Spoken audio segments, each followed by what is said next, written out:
What really happened with your host, Mike Rivero. The history the government hopes you never learn.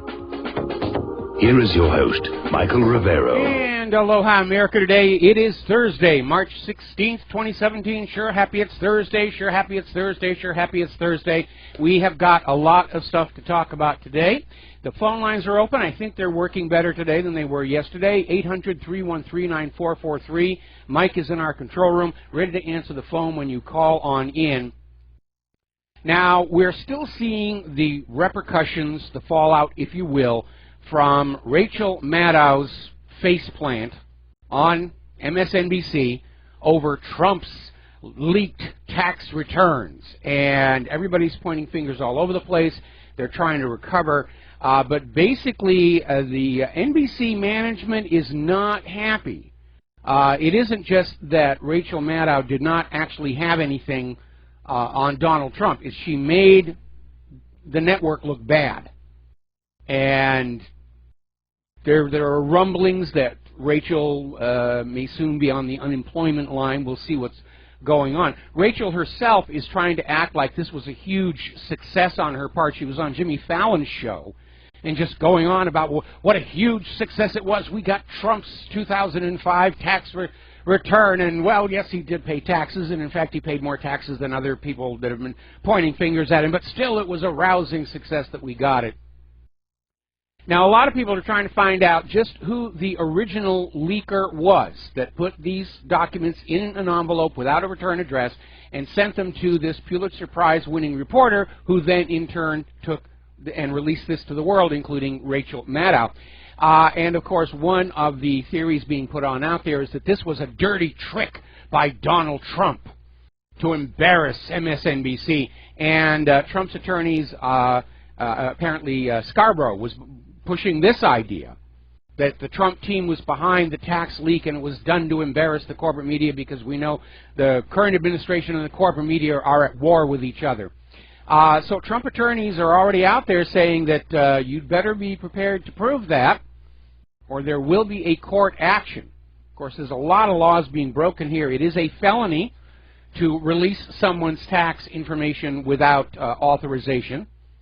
That was a big part of what was going on with Obama and his scandal with the Internal Revenue Service. Information that wasn't supposed to be made public. Now, the reporter who actually gave Rachel Maddow the tax return, David K. Johnston, he's won a Pulitzer Prize, and apparently he's upping the ante because he was on a show with Lawrence O'Donnell, Rachel Maddow, and they were going over the pages. And O'Donnell noted Trump has wages and salary income, which seems unusual for somebody in Donald Trump's position. And then Johnston says it might be Melania because she was a model. And O'Donnell said, yeah, she's on here. And then Johnston goes to say that she did do very sleazy porn. And then Rachel Maddow cuts him off.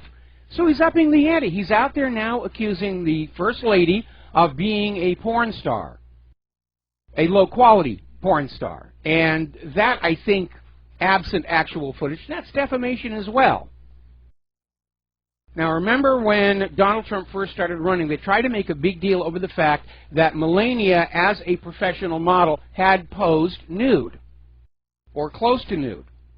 But that was all high-fashion magazine stuff where you see very tastefully done nudity all the time, and they tried to make it a really, really bad thing. No First Lady has ever been photographed in the nude. Well, Melania wasn't First Lady at the time, and by the way, Jackie Kennedy had a nude photo taken of her. It was by paparazzi, but apparently she thought she looked good in it. Actually, she did. And she autographed a copy and gave it to Andy Warhol. You know, they just tried to turn it around.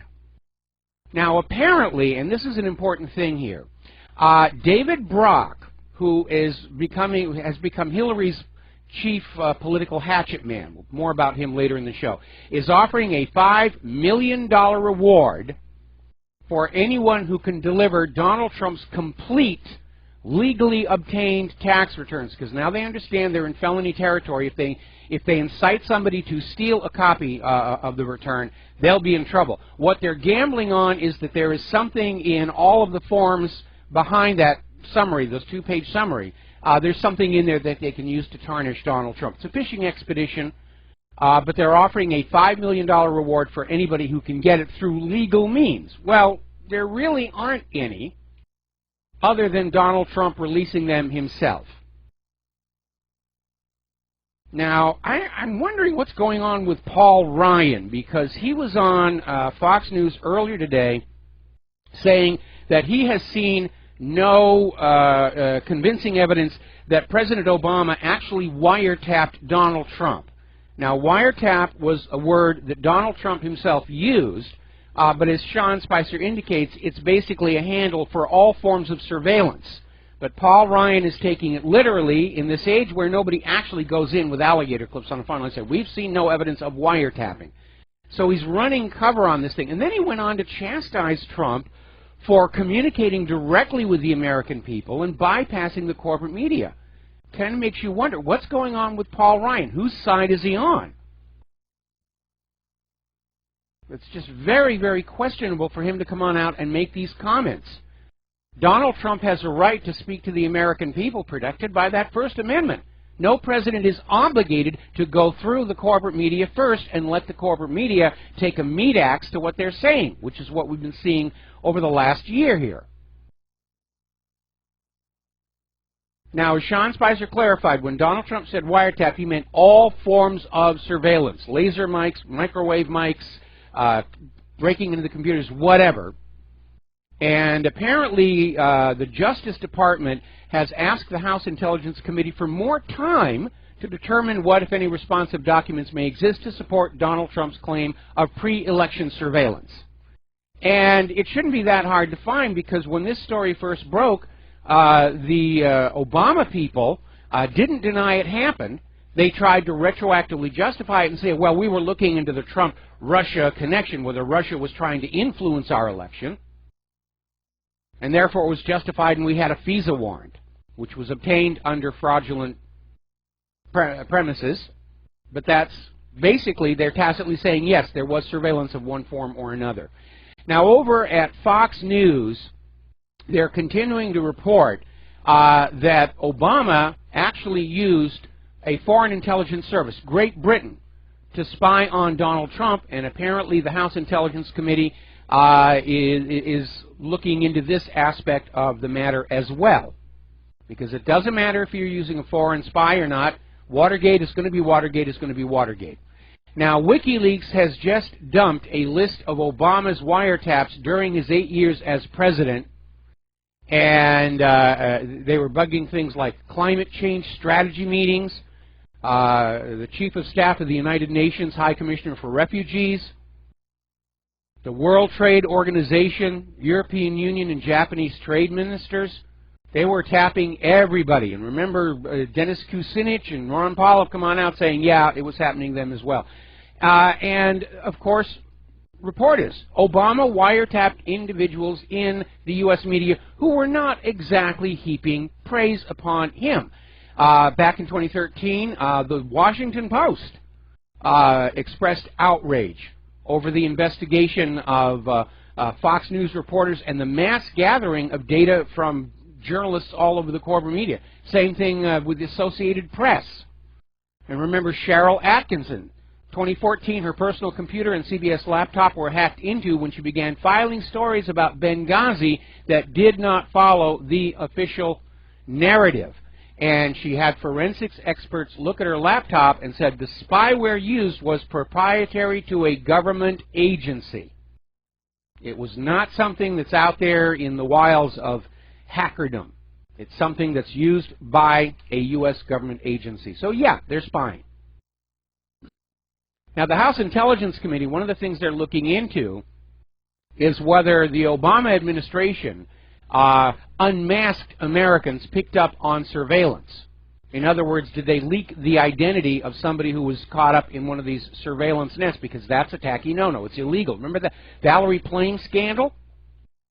You know, back under Bush, they leaked the fact that she was a CIA asset to try and discredit her husband's report that there was nothing to this story that Iraq was buying yellow cake uranium from Niger.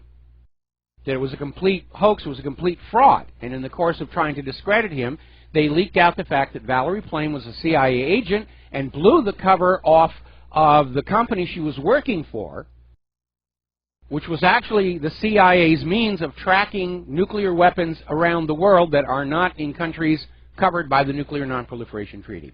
Now, here's where it gets interesting. Remember I said that, you know, David Brock is out there, Hillary's chief political fix-it man, is out there offering $5 million for Trump's tax return. Well, it turns out the envelope in which these 2 pages were sent to this Pulitzer Prize-winning journalist David K. Johnston did not have a return address, but it did have a postmark. It came from Westchester. So you think about that for a while. Now then, Judicial Watch is now suing the Department of Justice for records relating to that meeting on the airport runway between then Attorney General Loretta Lynch and former President Bill Clinton in June of last year. And they're, pardon me, having to file the lawsuit because the Department of Justice failed to respond to a Freedom of Information Act request. So something's being covered up there as well. And unfortunately, I'm starting to lose confidence that Jeff Sessions and the Department of Justice are fully on board with this idea of dealing with the corruption. And I understand that there are aspects to the Clinton corruption which are so scandalous they threaten the very government itself, its entire legitimacy. And so from their point of view, for the sake of their future paychecks and positions in power, there are certain things that they would cover up, even though the Clintons are their mortal enemies. In fact, that's really what makes the very best conspiracy, because you get even your worst enemies working hard to keep things covered up. Good example would be Richard Nixon. Now, Richard Nixon resigned rather than risk a impeachment trial in the Senate, because sooner or later, somebody was going to ask a very embarrassing question. Why, with Nixon's re-election, a study in foregone conclusions, he won by the largest majority in recent history, did they feel it was necessary to break into Democratic headquarters at the Watergate Hotel? The answer to that question was something nobody wanted to come on out in public, not even Richard Nixon's worst enemies. Because the reason that they broke into the Watergate Hotel was the Democrats had gotten hold of photos of the 3 tramps arrested in Dealey Plaza, Dallas, Texas, November 22nd, 1963. And in the photos, it is clear enough to identify them as known Nixon henchmen. And this all came on out because there was an organization called the Liberty Lobby that had gotten the photos and published them. And they were sued by E. Howard Hunt, who was one of the people in the pictures. And he sued them for defamation. And he lost the case because Liberty Lobby was able to find a witness who said, yes, I saw E. Howard Hunt in Dealey Plaza, Texas, on the day of the assassination. And, of course, Hunt had denied ever being there. That's why Hunt was leading the break-in at the Watergate. It was his own rear end he was trying to cover. Because the Democrats might have used the photos to destroy Nixon in the run-up to the election, or worse, knowing that Nixon was going to win the re-election, they were going to use the photos to blackmail him and bring him under control. That's how dirty the game is going. So everybody worked to keep a lid on all of this thing, the links between Watergate and the John F. Kennedy assassination. Even Nixon's worst enemies did not want that to come on out because it could shatter the credibility of the entire government. It wasn't, you know, all that, it's the same time period all the assassinations were going on. We had COINTELPRO was being exposed. The American people were very distrustful of the government. And that revelation that there, in fact, had been a conspiracy to kill President John F. Kennedy that was covered up by the U.S. government with that Warren report, that could have been the final nail. So everybody covered it up. They arranged to get Spiro T. Agnew ejected as vice president. They put in Gerald R. Ford, who had served on the Warren Commission and would be guaranteed when Nixon finally left office, Gerald Ford would just shut everything down, which he did. He issued blanket pardons to everybody. He said, our long national nightmare is over. Let us move forward. And spend no more time thinking about this, which is what he was told to do. Now then, getting back on over to the FBI, Andrew McCabe, who's the Deputy Director of the FBI and who was part of the FBI's investigation into Hillary Clinton's email server, failed to mention his wife Jill's salary or campaign donations in financial disclosure forms. And what has really raised a few eyebrows is Hillary Clinton bundlers and Clinton ally Virginia Governor Terry McAuliffe were major donors to Jill McCabe's Virginia State Senate campaign. And these donations totaled nearly $600,000, but none of them showed up in the financial disclosure report filed by McCabe. So I think it's time to go back and review McCabe's work on Hillary's email server scandal to see what else he may have forgotten. Now then, all of this hue and cry about Russia's tinkering with our elections, Russia's tampering with our elections, bad Russia, no cookie, has created a bit of a backlash, a bit of a problem. Because now a lot of attention is starting to be focused on how Obama and George Soros were tampering with foreign elections.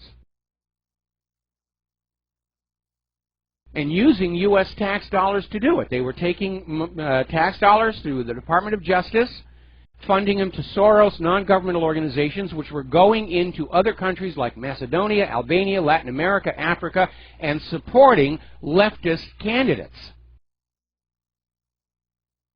And Senators Mike Lee of Utah, Jim Imhoff of Oklahoma, Tom Tillis of North Carolina, Ted Cruz of Texas, David Perdue of Georgia, and Bill Cassidy of Louisiana are all contending that State Department dollars were funneled to organizations run by George Soros and used to influence elections in other countries. So, we need to keep an eye on that. Let's see. Interestingly enough, a federal judge has handed a ruling. And by the way, these federal judges, they're all over the place. We're going to be talking about that when we get down to the attempts to block Trump's latest travel ban. But apparently a federal judge has ruled it's okay for the FBI to spy on journalists and that the FBI can withhold information about its rules for snooping on reporters without a warrant. Now, it may be moot at this point because over at The Intercept, somebody has leaked the FBI's rule book for what they can and cannot do to the American people. Some of it's pretty scary on what the FBI feels it has a right to do. One that stood out was the so-called national security letter that the FBI will give to you and say, you will obey this and you will give us what we want. As it turns out, to nobody's surprise, the national security letter has actually no basis in law. It's a bluff. It's an outright bluff. I mean, certainly what they're asking for with this bluff is unconstitutional. And under the Supreme Court decision, Marbury versus Madison, anything that is repugnant to the Constitution is automatically null and void. But the FBI's been using these national security letters going back 20 years. And there's always a part of the letter that says, you may not tell anybody that you got this or that you're complying with it. It was all a bluff. There's no foundation in law for this thing to actually exist. It's just a hoax. Now then, getting back on to Brock. Brock is a political gun for hire. If you saw the movie Our Brand is Crisis, he's the Sandra Bullock character. Or if you saw Wag the Dog, he's the Robert De Niro character in real life.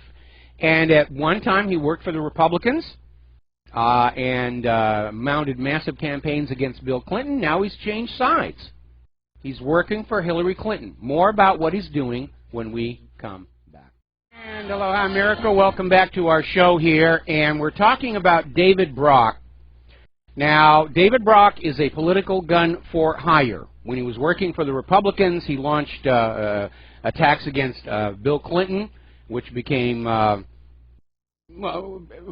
basically helping to spread the word about Troopergate, the Whitewater affair, and the Lewinsky affair. He basically found out this information, put it on out there, let everybody run rampant with it. Now he's working for Hillary Clinton. And he's been working, he helped demolish Mitt Romney's candidacy and also helped her spin doctor what happened in Benghazi.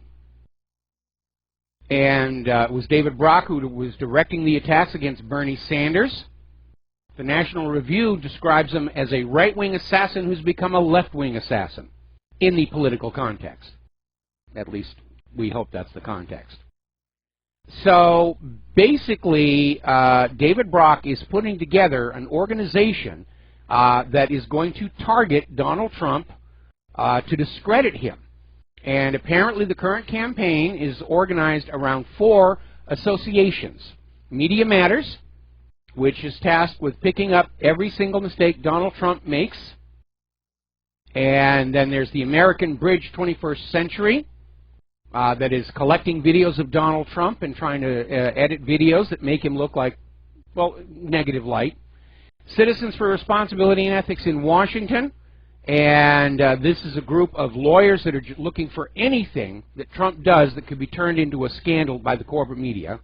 And finally, there is ShareBlue, which is an electronic army that basically spread propaganda on the internet. Trump is authoritarian and a thief. Trump is under the influence of Vladimir Putin. Trump is a weak and quick-tempered personality. He's a manic depressive. Trump was not elected by the majority of U.S. citizens and therefore illegitimate. Mike Pence is a fascist. Blah, blah, blah, blah, blah, blah, blah, blah, blah. And that's basically what David Brock is doing. It's like the election never happened. They're still campaigning. They actually talk about overthrowing Donald Trump, which I think violates certain laws in this country here. The other day we were talking about how one of Trump's advisors, Roger Stone, was victim of a hit and run. And he says the front windshield was so darkly tinted he couldn't see who the driver was. And what makes that interesting is I don't know about where the accident, the hit and run, actually happened. But in a lot of states, and Hawaii is one of them, you can tint the side windows of the car, but you cannot tint the windshield because it's considered unsafe when you're driving at night. In any event, it was a hit and run. This car came on out, T-boned Roger's car, and then split. Well, now apparently Michael Savage was attacked by some anti-Trump lunatics. They kicked his dog, that's the unforgivable sin in my book, and knocked him to the ground. Now, he's okay and he's recovering, but it seems to be signaling a trend of more of this brown shirt kind of behavior on the part of the sore losers. So everybody needs to be a little more attentive to their personal security. John McCain actually came on out and has accused Rand Paul of working for Vladimir Putin. That seems to be the new social greeting in Washington, D.C. You're working for Putin. You're working for Putin. You're working for Putin. And it's just amazing. That's the catch-all phrase now. Everything bad in the world is coming from Russia, and if you're not doing what I want you to do, you must be working for Vladimir Putin. Okay, the numbers are coming in, still trickling in from the Dutch elections, and Geert Wilders did come in second, a very solid second. He says he's willing to work with the coalition government that's going to be formed, except, of course, all of the other political parties are saying they will not be in a coalition with Geert Wilders' PVV party, because it's anti-immigrant and it's anti-European Union, and we just won't talk to him. We'll be right back.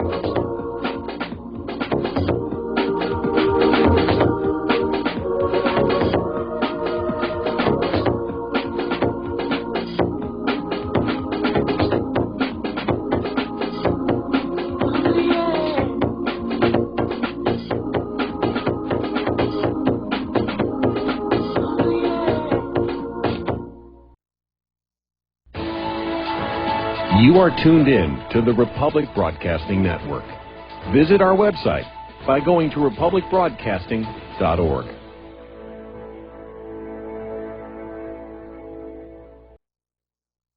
Homeowners, are you in foreclosure, expecting to be served with a foreclosure lawsuit, or suspect your lender has coerced you into an illegal mortgage transaction?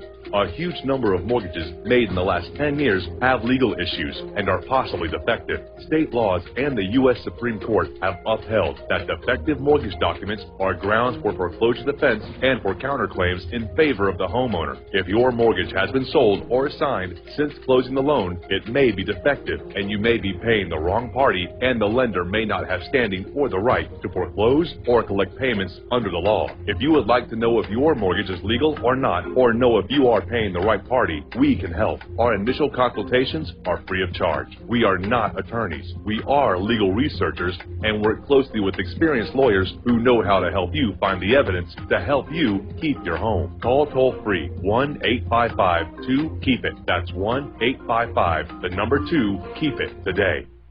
Extendivite is more than just a heart tonic. Most basic diseases are caused by yeast in the gut and metals in the liver, and we all have a bit of both.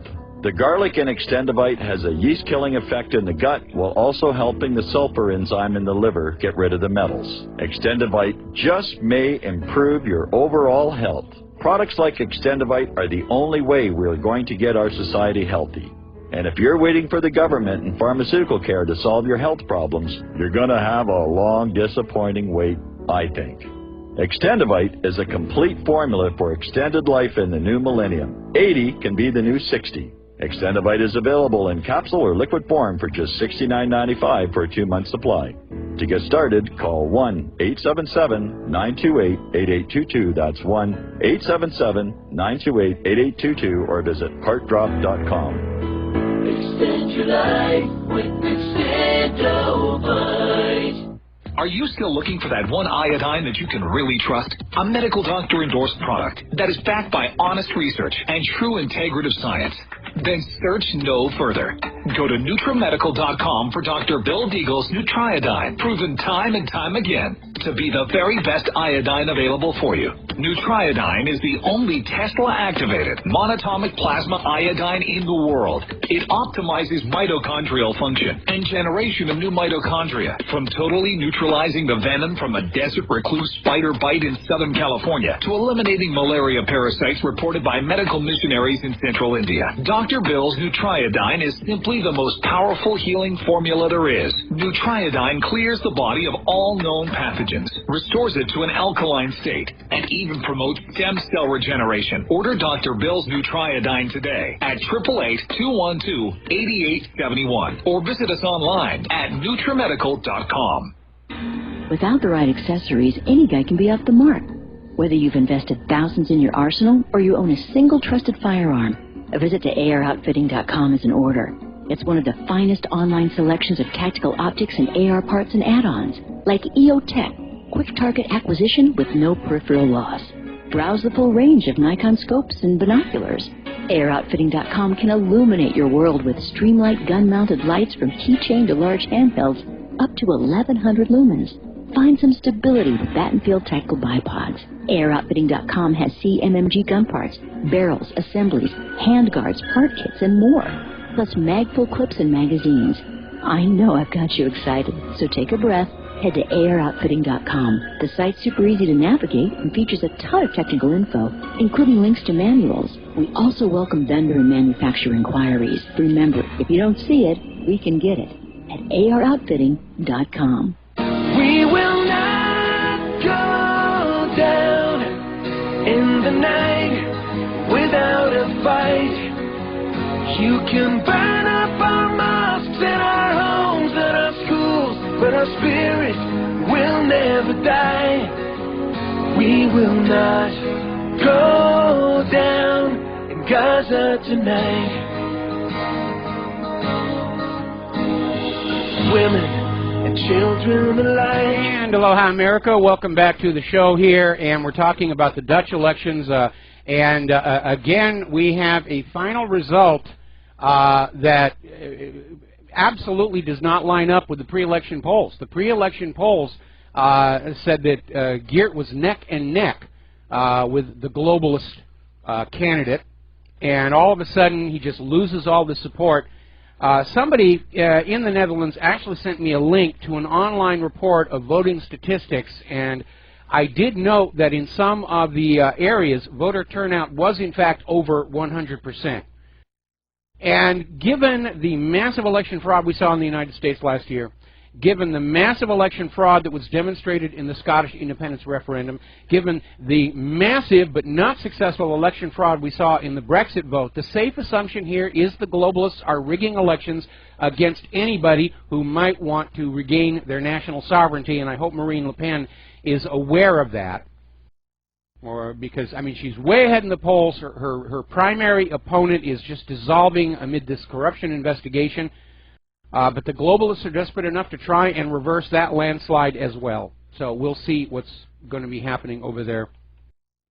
Now, this tiff between Turkey and the Netherlands is starting to get into la-la land here. Apparently, to express their displeasure, Turkey's Association of Red Meat Producers has sent 40 prized Holstein cattle back to the Netherlands, saying it no longer wants them due to this ongoing spat between the two nations. And if you know anything about raising beef, Holstein cattle, that's a big ticket item. Now then, turning over to the war zones, Trump has correctly described the Afghanistan war as a mess.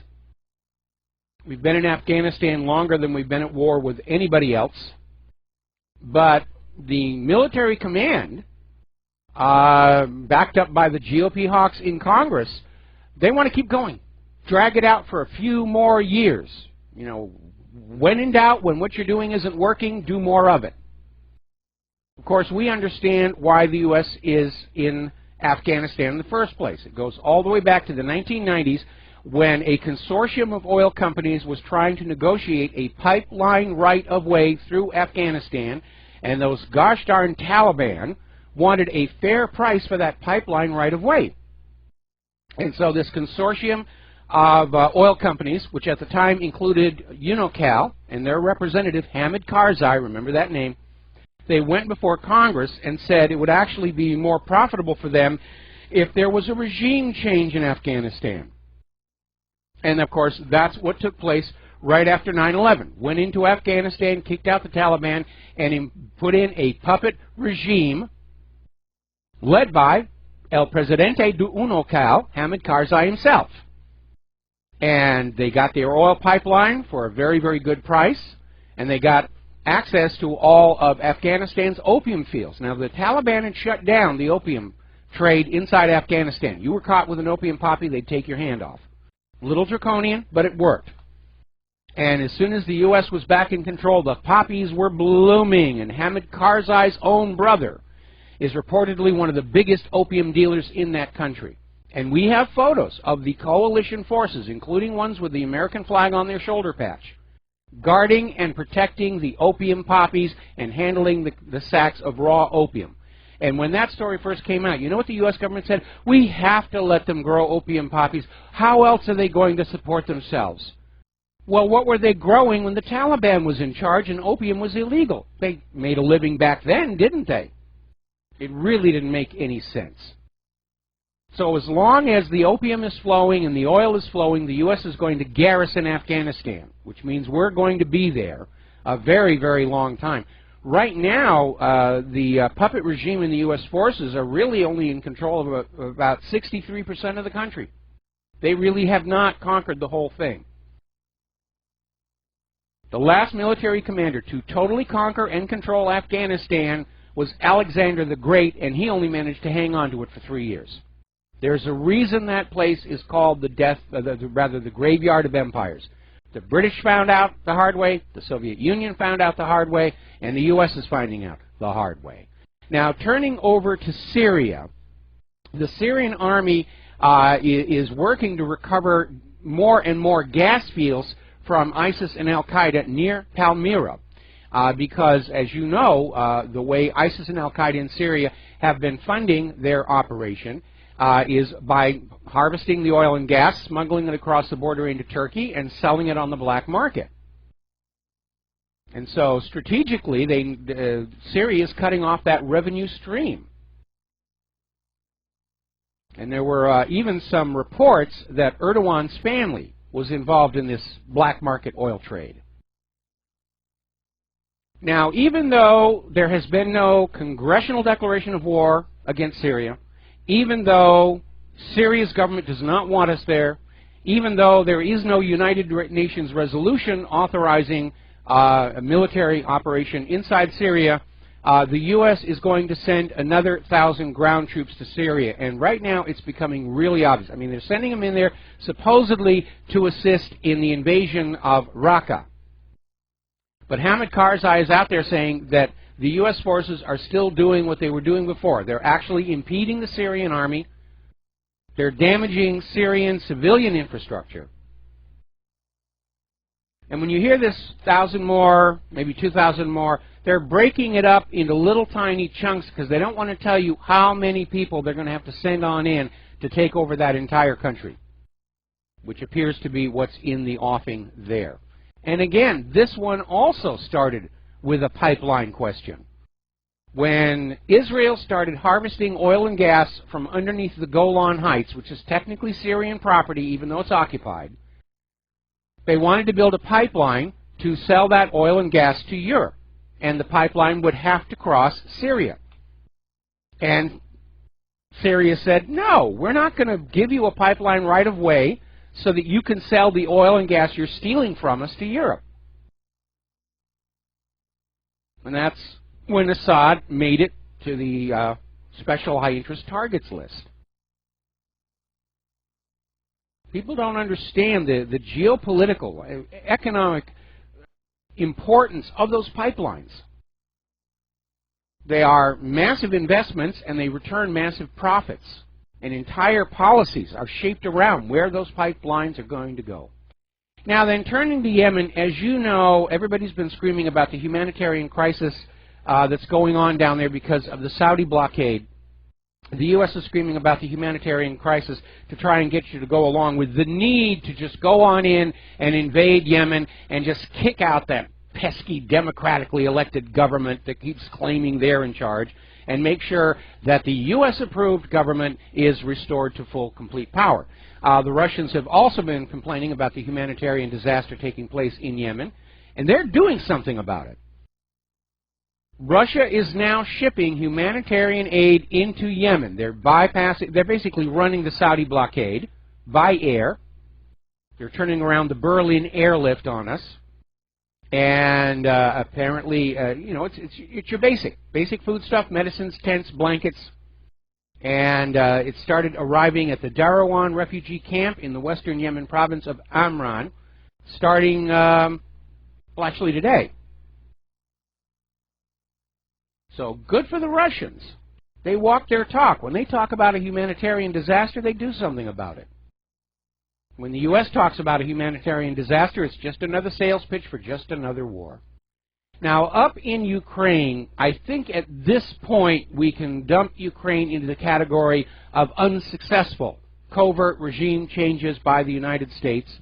Certainly it's not covert. Everybody knows exactly what happened. And it's looking like Poroshenko is in serious, serious trouble. Now, of course, he's dealing with the fact that Crimea broke away and merged with the Russian republics by democratic vote. The U.S. refuses to recognize the validity of that vote, even though it is authorized under the United Nations Universal Declaration of Human Rights. So by default, Russia stole Crimea. This is like a guest at a wedding not recognizing the right of the bride to marry the groom. Therefore, by default, the groom has kidnapped and raped this woman. That's how faulty this whole rationale is. So Poroshenko's been dealing with these eastern Ukrainian republics that are trying to break away. There's talk about another large province getting ready to declare their independence and secede. But the big problem now is western Ukraine is now starting to break away from Kiev.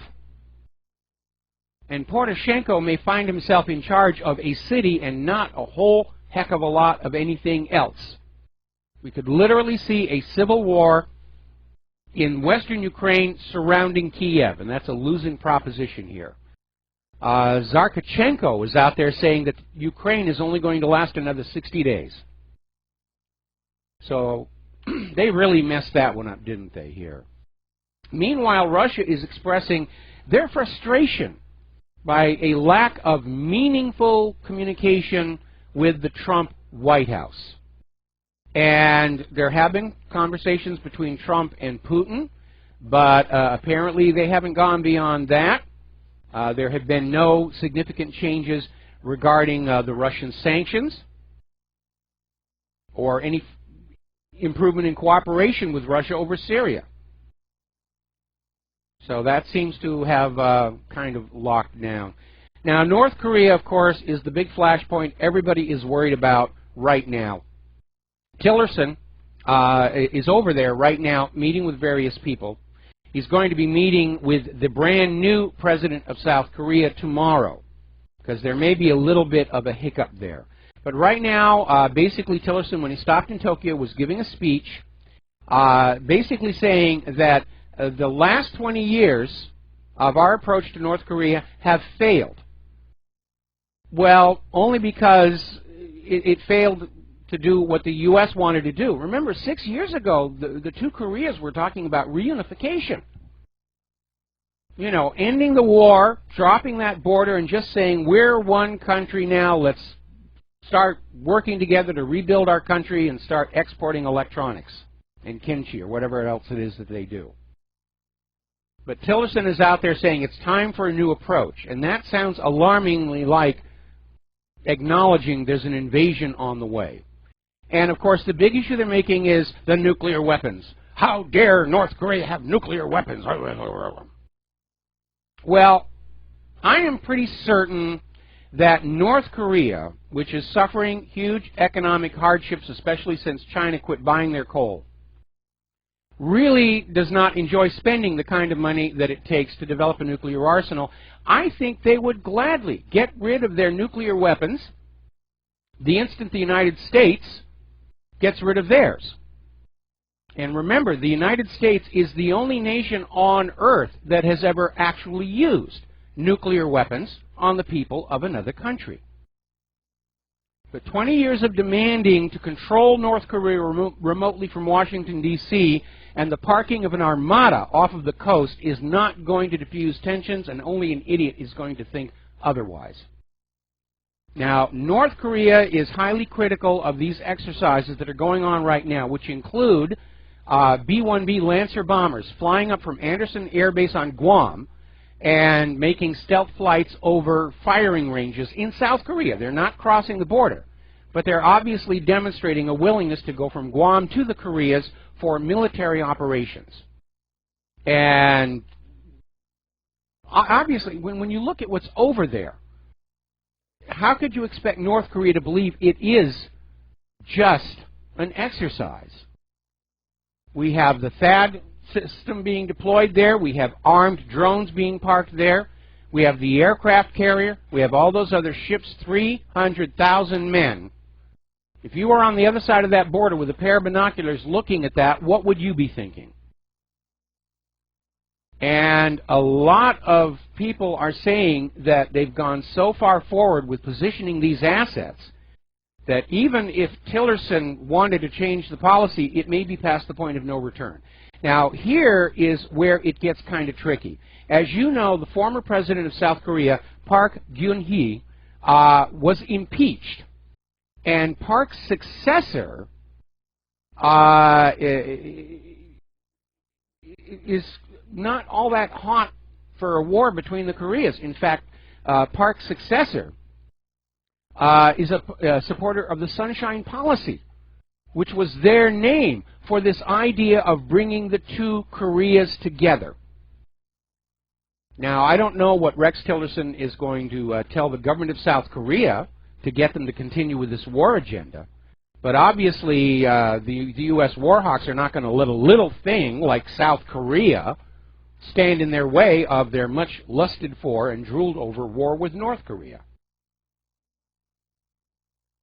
Now, turning over to Israel, the United Nations has issued a report basically saying that the Palestinian-led boycott, divestment, and sanctions campaign is legitimate because it is unquestionable the government of Israel is behaving as an apartheid state, and therefore it is legitimate for the Palestinians to try and oppose that Israeli government policy. And of course, as can be expected, the government of Israel's response was, how dare you condemn our apartheid? Your report is biased. It's unfair. It's, too sympathetic to the Palestinians. You all hate the Jews. You're anti-Semites. You want Hitler to come back and cast the Jewish babies in the ovens. And proving to us all that nothing has really changed regarding Israel's influence over our government, Rex Tillerson is now threatening to withdraw the United States from the United Nations Human Rights Council if they don't withdraw this report.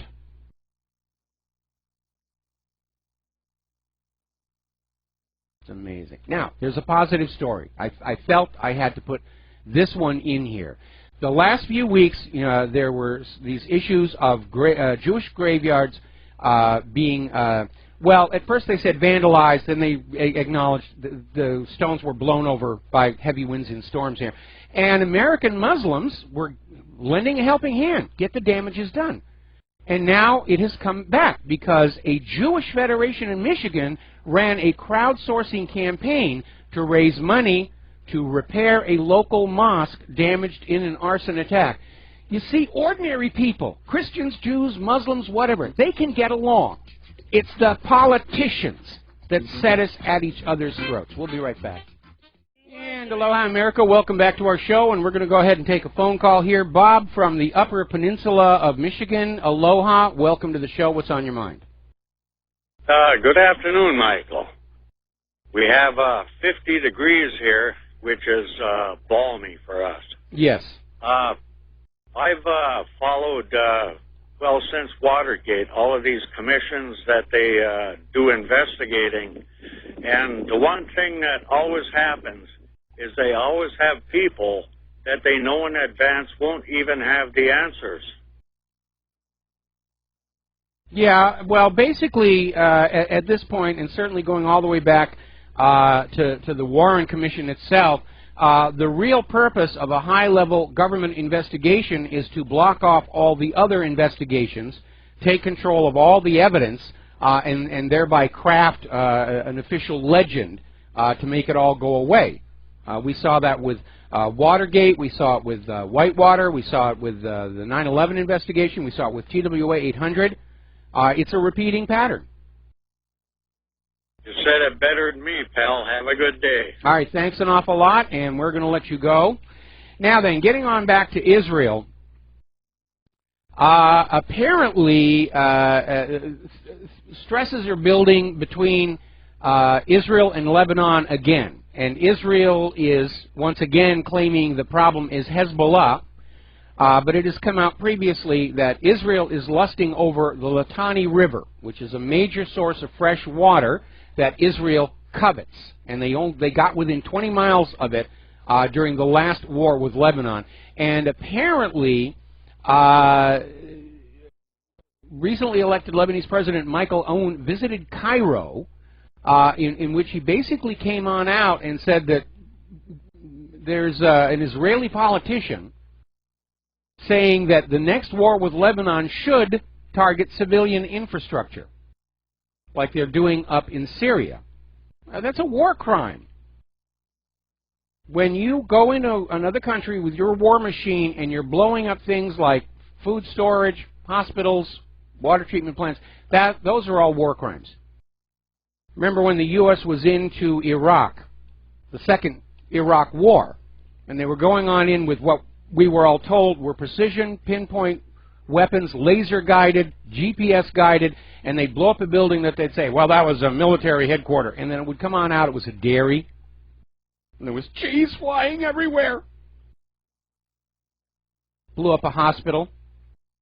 Remember when Monica Lewinsky was testifying before Congress during the Clinton years, and she walked out expecting a phalanx of reporters. Nobody was there because while she'd been inside, Clinton had launched cruise missiles into the Middle East targeting a biological weapons factory, which turned out actually to be an aspirin company.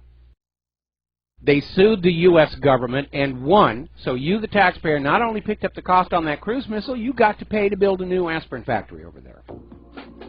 We're going to take a break for station identification. We've got a caller waiting on the line, and we'll be right back. And aloha, America. Welcome back to our show, hour number 2. The phone lines are open, 800-313-9443. And before we get to this next phone call, wrapping up on the issue of Israel, today marks the 14th anniversary of the murder of Rachel Corrie by an Israeli bulldozer. And Israel maintains to this very day that it was an accident. The operator of the bulldozer didn't know she was there, which kind of doesn't explain why he backed over her a second time. All right, Steve in California, aloha. Welcome to the show. What's on your mind? Yeah, Michael, question on the U.S. Missile defense system. The United States was supposed to build one and have it installed in Turkey. Did that ever happen? After a fashion, the original high objectives of Reagan's Strategic Defense Initiative failed to materialize, and they borrowed and spent huge amounts of money and pretty much drew a blank. Right now, there is actually a treaty that limits what you can do. It's called the ABM Treaty, and in fact, a lot of people think that the reason for much of the cover-up regarding TWA 800 out over and above the embarrassment of shooting down a passenger jet was the Aegis CEC system actually violated the terms of the ABM Treaty. But in point of fact, they are developing missile systems. THAAD is obviously one of those, where it's able to reach up there and hit an incoming ballistic target, they hope and think. But as how well it's going to work, it's hard to say. I mean, the Pentagon has a long history of rigging tests to get the results they want, to get things approved. And again, go back to the Pentagon Wars, very funny movie. It's actually based on a lot of things that really did happen. But certainly the U.S. has always used Turkey as a missile base, even before the Star Wars initiative. That was why the Soviet Union put missiles into Cuba. That did not happen in a vacuum. Russia was very nervous at U.S. nuclear missiles stationed in Turkey pointing at them, and that's what prompted them to station nuclear missiles in Cuba. And that's probably a part of the Cuban Missile Crisis that you didn't hear about, certainly not in school and not on the corporate media. Hey, thanks, Mike. Appreciate it. All right, thanks an awful lot. Now, speaking of Iraq, to nobody's surprise, Tony Blair will not face an investigation over whether he misled Parliament regarding the Iraq War. And this has led to complaints from members of Parliament saying that unless this is investigated and changes made to the authority of the Prime Minister, it could happen all over again. There are no new safeguards to prevent a future Prime Minister from being just as dishonest and getting Britain into a war of aggression. So it's a valid concern, especially in a world that just seems to be on the edge of war everywhere. And obviously, for those of us living here in Hawaii, a war with North Korea, even worse, a war with China, we're in the firing line. All the communications for the Pacific go through Pearl Harbor. Got satellite dishes all over the place here. So it makes us very, very nervous when they talk about, we can let them hit Hawaii and strike back after that. Because unfortunately, at least in terms of North Korea's missiles, that's all they can hit, Alaska and Hawaii. They can't hit the continental United States. Now then, turning to economic news, and it looks like things are heating up there as well. China is once again dumping their U.S. treasuries as fast as they can. Foreign central banks are liquidating $45 billion in treasuries. This is in line with the aggressive selling we've seen for most of last year. U.S. Treasuries are not seen as worth anything or reliable or trustworthy over the long term. Who's buying up these things? Well, more than likely, the Federal Reserve is just printing up lots of paper dollars and buying back those Treasury bonds. And we already know the Federal Reserve is holding a huge number of those Treasury bonds. It's a double shuffle to cover the fact that a private central bank creates money out of thin air and loans it into circulation at interest, which is a big, huge scam. Now, Janet Yellen was being interviewed by reporters over the rate hike yesterday and was responding with generalizations and platitudes that really didn't say anything, no indication into what the Federal Reserve is actually thinking. And then Bloomberg TV's Kathleen Hayes decided to get to the heart of the matter and just came on out and said, why is a Federal Reserve that claims to be dependent on the economic data hiking the rate at the time when the economic data is in rapid deterioration? It's a valid, legitimate question to be asking. We're going to do a shout out now to our on-air affiliates who are just now rejoining our network. Now, amazingly enough, the New York Times is running a puff piece to cover for the Federal Reserve. And apparently what's going on now is the establishment is now worrying that the privately owned central bank, the Federal Reserve, is becoming a target for the same populist wave that elected Donald Trump. And yes, that's true. Because more and more people are realizing that private central banking is not good for the nation and not good for the people. It's good for the bankers. It's a 300-year-old scam to enslave us with little bits of paper with colored ink all over it. And we should go back to the system our nation started with. The government creates the public currency as a public utility. It spends it into circulation to buy what the government needs. The currency then flows through commerce without accruing interest and then is taxed back in the exact same amount at the end of the cycle to balance and close the books. It's a great system. It was one of the revolutionary things the young United States did, and it sent shockwaves of horror through the banking clans of Europe. They absolutely hated this idea of a people in the government providing their own money and not being forced to borrow it from the bankers at interest. So let's talk about the debt ceiling, because at this point it appears to be little more than a chalk mark on a wall. If you were expecting a big hue and cry and debate in Congress over raising the debt ceiling, well, it's not going to happen. In fact, Congress is saying they may not even get to the issue of raising the debt ceiling until sometime in the autumn. And what we're going to see, most likely, is a repeat of what happened back in 2015. When the debt went over the legal debt ceiling, the Treasury Department simply stopped reporting the debt. They locked it at that debt ceiling for 235 days until the Bipartisan Budget Act simply suspended the debt limit on November 2nd.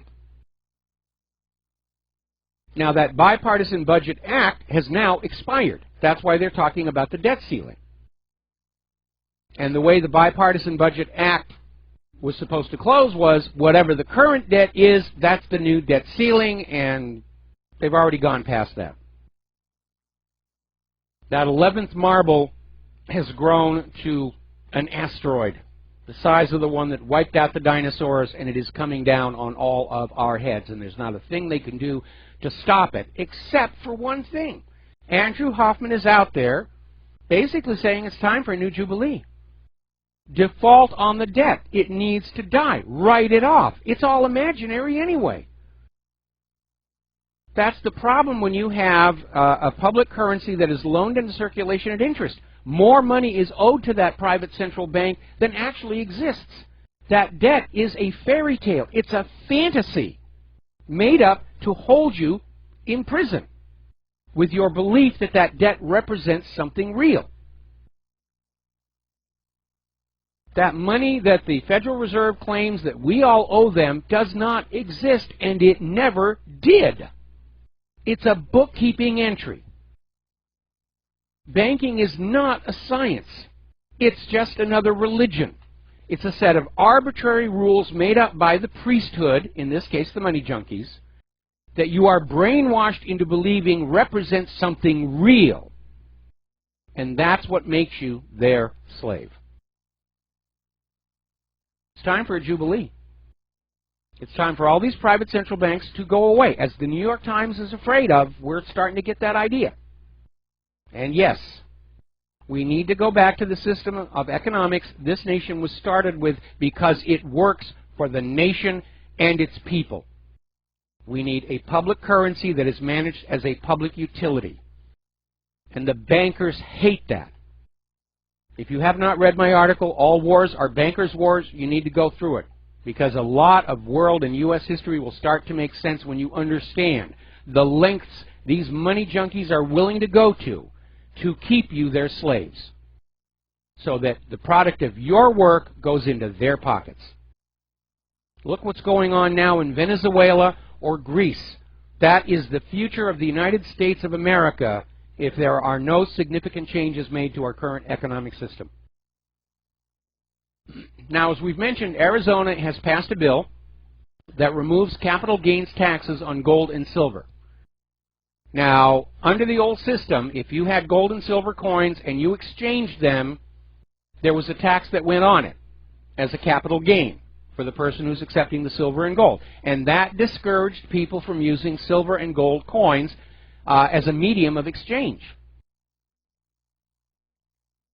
But now that Arizona has repealed that, gold and silver is immune from capital gains. You are now free to use silver and gold coins as medium of exchange, and you don't get penalized for doing so. And now it looks like Idaho is doing the exact same thing. And we're going to see this is going to be a trend that's going to spread, and the Federal Reserve is going to scream bloody murder. How dare you use a currency that does not pay interest to we, the bankers? Now, we are hearing that there is going to be a new Scottish independence referendum, probably in autumn of next year or the latest spring of 2019. And there is certainly a lot more intensity for independence among the Scottish people, which means stealing and rigging this referendum is going to be much harder, especially because everybody knows that's what happened the last time. The really tricky part is the people pushing for this independence from Great Britain are also pushing to bring Scotland back into the servitude of the European Union. And I think the Scottish people need to say these are two separate issues, because the current plan for the referendum is a single yes-no decision. Shall we leave Great Britain and merge with Brussels? And I think the Scottish people need to stand up and say it's two separate issues. Because I think a lot of Scottish people are going to say, I want to vote to leave Great Britain. No, I do not want to vote to become part of the European Union. Looking at what's going on with those member nations in the European Union. In fact, right now it's hard to look at any of the member states of the European Union and not see countries that are in serious economic and refugee distress. Now, apparently, the New York Times ran an editorial in which they were chastising the nation of Hungary for beefing up border security. And Hungary has now responded saying, you guys really don't know what you're talking about. Our border heading outward is actually part of the European border as a whole. And under the Schengen Treaty, we are obligated to fortify it and defend it. But the New York Slimes editors were just out there saying, oh, anybody who's fortifying a border, that's bad, that's bad, that's bad, that's bad. They're really out there pushing that whole situation. And here is where it gets even a little more obvious. Over at Salon, they're out there saying open borders are the only way to defeat Trump. And it was a piece titled, Everyone's Wrong on Immigration, Open borders are the only way to defeat Trump and build a better world. They're sounding like the Scientologists. No matter what we do and how horrible it is, in the long run, we're building a better world. And Anis Shivani is claiming there's no distinction between a legal and an illegal immigrant. Immigration law is racist, and open borders are the only way to go. So Salon is fully on board with globalism, New World Order, one world government, and so forth. They're not even trying to hide that. This is their last desperate push to get globalism over on the people of planet Earth. One people, one planet, one private central bank. That's the model. Now this gets us back to Trump's latest travel ban, and I'm going to say one more time. Characterizing this as an anti-Muslim ban is dishonest, because it's a list banning travel from specific countries, and if you are in one of those countries, it doesn't matter if you are a Muslim, a Christian, a Jew, a Pastafarian, a Scientologist, or an atheist, you are still going to have the same degree of difficulty getting into this country. The ban is not based on religion. It's based on the fact that there are countries on this planet who hate the United States of America because the United States of America has been mucking about with their country for decades. Drone strikes, bombs, outright invasions, covert attempts at overthrow. Nobody's going to have this happen to their country and remain entirely cheerful afterwards. That's just human nature. So Trump has put out his new revised travel ban, trying to keep everybody happy. And as we predicted was going to be the case, it doesn't matter what Trump does, they're going to attack him on it. Because it's a way to keep his energies tied up and tangled up and keep pushing that globalism here. So I'm rather ashamed to say that here in Hawaii, Judge Derek Kahala Watson has issued an injunction against Donald Trump's new travel ban. And the arguments he made are incredibly ridiculous. And if Trump decides to appeal, it'll probably be reversed unless it goes to that Ninth Circus Court of Appeals, where the judges are just legislating from the bench and rewriting the Constitution from the bench. They're acting like they are now the Supreme Court. And even worse, this judge here in Hawaii prevented every other judge in every other state from following the president's order. In other words, we have a federal judge here in Hawaii who's issued a ruling for the entire state, for the entire country, rather. And the judge also ruled that American universities and immigrants living in the United States can prohibit America from ever limiting immigration, claiming the First Amendment gives Muslim-dominant nations a right of immigration to America. Now, the First Amendment. Congress shall make no law respecting an establishment of religion or prohibiting the free exercise thereof, or abridging the freedom of speech or of the press, or of the right of people peaceably to assemble and to petition the government for a redress of grievances. That's the First Amendment, and I sure as heck do not see anything in there that gives citizens of foreign nations to whom the Constitution does not apply any right to unlimited, unrestricted immigration to the United States of America. They're grasping at straws to try and get this stalled. Have you ever seen any other presidential executive order challenged this hard? This isn't about the order itself. This is about attacking Trump, attacking Trump, attacking Trump. Now, the United States Supreme Court has already ruled long ago foreign citizens outside the United States do not qualify for the protections of the Constitution. And let us not forget that under Title VIII, the President may exclude certain classes of immigrants who are deemed to be contrary to the public interest, the public good. The law is on Trump's side. The law is on Trump's side. Now, when we get back from this commercial break, this story gets even juicier. And aloha, America. Welcome back to the show. We're talking about this judge here in Hawaii who has issued what he claims is a nationwide ban on Trump's new travel order. And it's getting very interesting because it turns out this judge, Derek Kahala Watson, is very tightly tied in with Obama. Obama nominated him to be the judge, and he was classmates with Obama at Harvard Law School. They're all buddy, buddy, buddy, buddy. And what's really interesting is that Barack Obama came out here to Hawaii just before this judge issued his ruling. I'm sure it's just a coincidence here. You know, they flew out all this way just so that Obama could play golf and take Michelle to Buzz's in Lanikai, which I'll admit the guy has taste. If you do get out here to Oahu, Buzz's in Lanikai is a really cool place. It looks a lot like old Hawaii. It's not chrome and linoleum and everything. It's actually kind of trendy and funky. I've taken Claire there many, many times. But the judges, they're all over the country. There are 5 states now that are suing over this thing. And basically, the judge here in Hawaii is saying Muslims in America are unfairly and illegally discriminated against.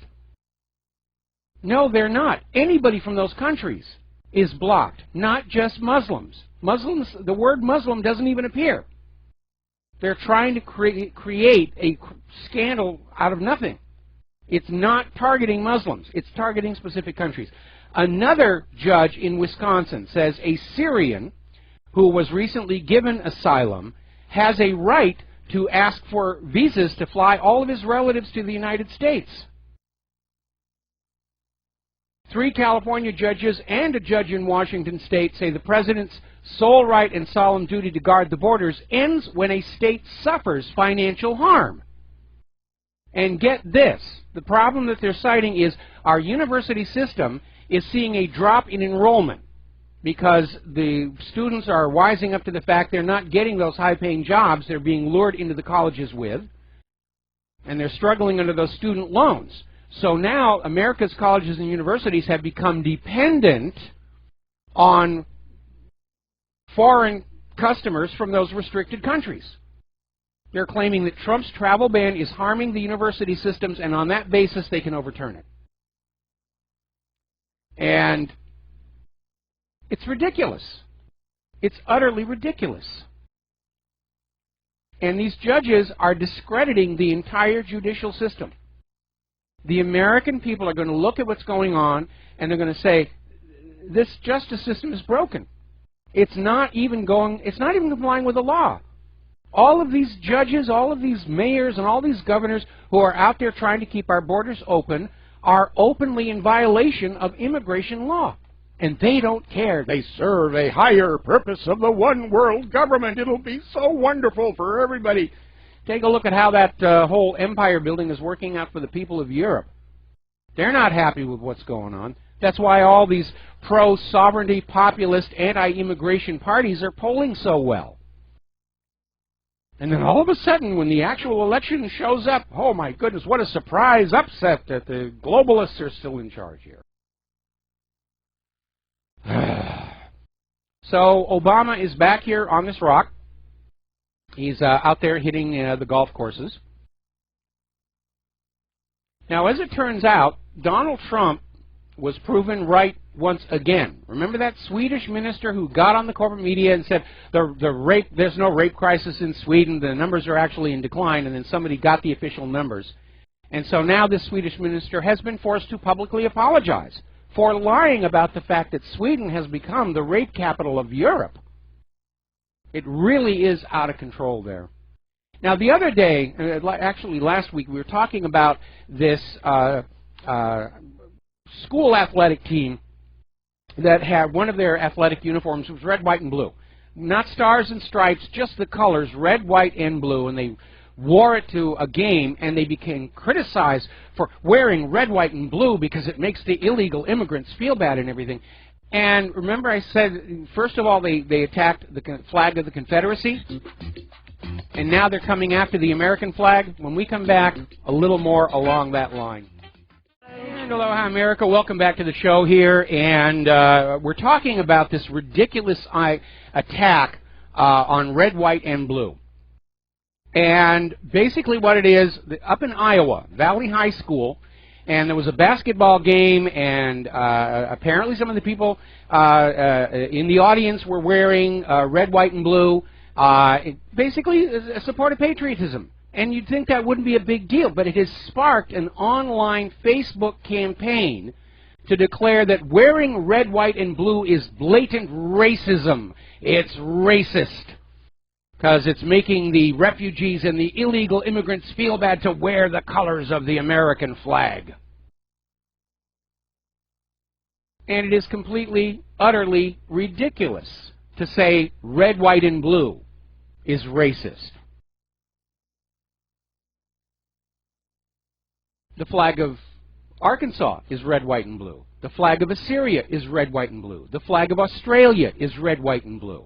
Bermuda, the British Antarctic Territory, the British Virgin Islands, Cambodia. The Canadian duality flag is red, white, and blue. The flag of Chicago is red, white, and blue. Chile, the Christian flag. Cook Islands, Costa Rica, Crimea, Cuba, Croatia. The Czech Republic flag is red, white, and blue. The Dominican Republic, France. Our flag here in Hawaii is red, white, and blue. It's a huge, huge list. Liberia, New Zealand, the Netherlands, North Korea, at least for the moment, is red, white, and blue. The flag of Russia is red, white, and blue. It's nonsense. It's an attack on our... These days, they're describing everything as racist. That's the buzzword. If this is racist, you must stop doing it, and I have decided it is racist. Red, white, and blue is now racist. Next thing they're going to say women in white dresses or a Gadsden flag T-shirt is racist. Oh, wait a minute. They've already done that, haven't they? These politically correct bozos have just gone off the edge of a cliff. They see racism everywhere, even when it's not intended, even to the point of saying wearing the colors of your nation's flag is an expression of racism.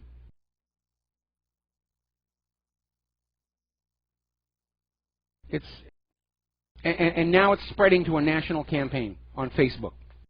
Ban the red, white, and blue. Really, I can't wear an American flag button? No, you can't. That's racist. Showing the American flag is racist. It really is out of control here. Now, a little bit of humor in all of this insanity. It turns out Nancy Pelosi decided she was going to get a photo op with a bunch of illegal immigrants on the southern border of the United States. And she went on down there with the camera crew, and she's going to greet them and everything, and she starts to talk to them in English, and of course none of them could speak English. No comprende, no comprende. And it just turns out to be this amazing embarrassment. It apparently did not even occur to Nancy Pelosi that the people she was addressing didn't speak English. She was apparently hoping she was going to make all kinds of promises about maintaining amnesty and all the rest of that, and they were going to cheer her, and that was going to be the little bit of video that she was going to get out of there. Didn't work. Now, we are hearing that the ADL, the Anti-Defamation League, is going to build a Silicon Valley center to monitor and fight cyber hate. In other words, they're going right to the core of all the social media. They're going to set up a computer facility there in order to guard the reputation of the government of Israel against anybody who might criticize it online. So they're moving from hacking American servers from over in Israel to having a hacking system set up here. And all of it, of course, is an attack on our First Amendment right to criticize the actions of a government, which is what we're talking about. Now, Google, who has rolled over on all of this stuff, has added a tool to flag offensive search results. And what it is they're claiming this is not going to represent censorship of any kind, but they're going to have a panel of experts who will look at linked stories to judge them for whether they are accurate or if they contain offensive content, and if so, they'll be flagged with a flag. It says offensive, may not be factual, so forth and so on. And if your links are given those tags, they are pushed down in the Google search results. which is why I'm on DuckDuckGo right now.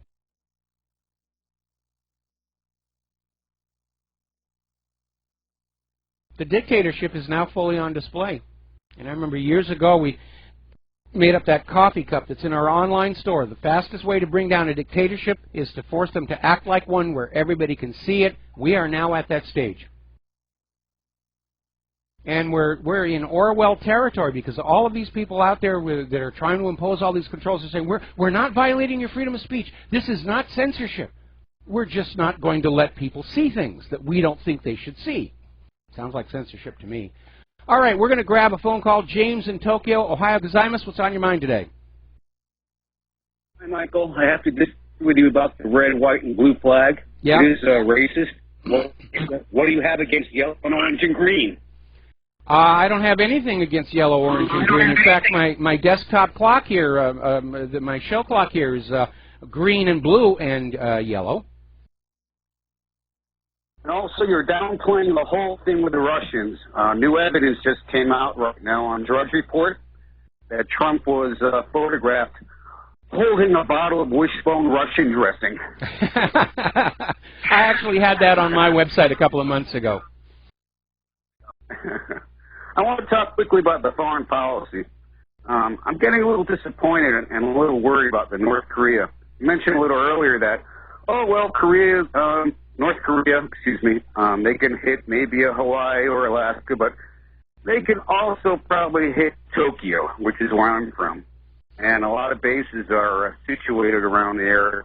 And I was really hoping as Trump, when he was running, that he wanted to be on a non-interventionist type of foreign policy. He did say that. He did actually say that on the campaign trail, that the era of military intervention into other countries would be over under his administration. Obviously, we can count that as one of his campaign lies.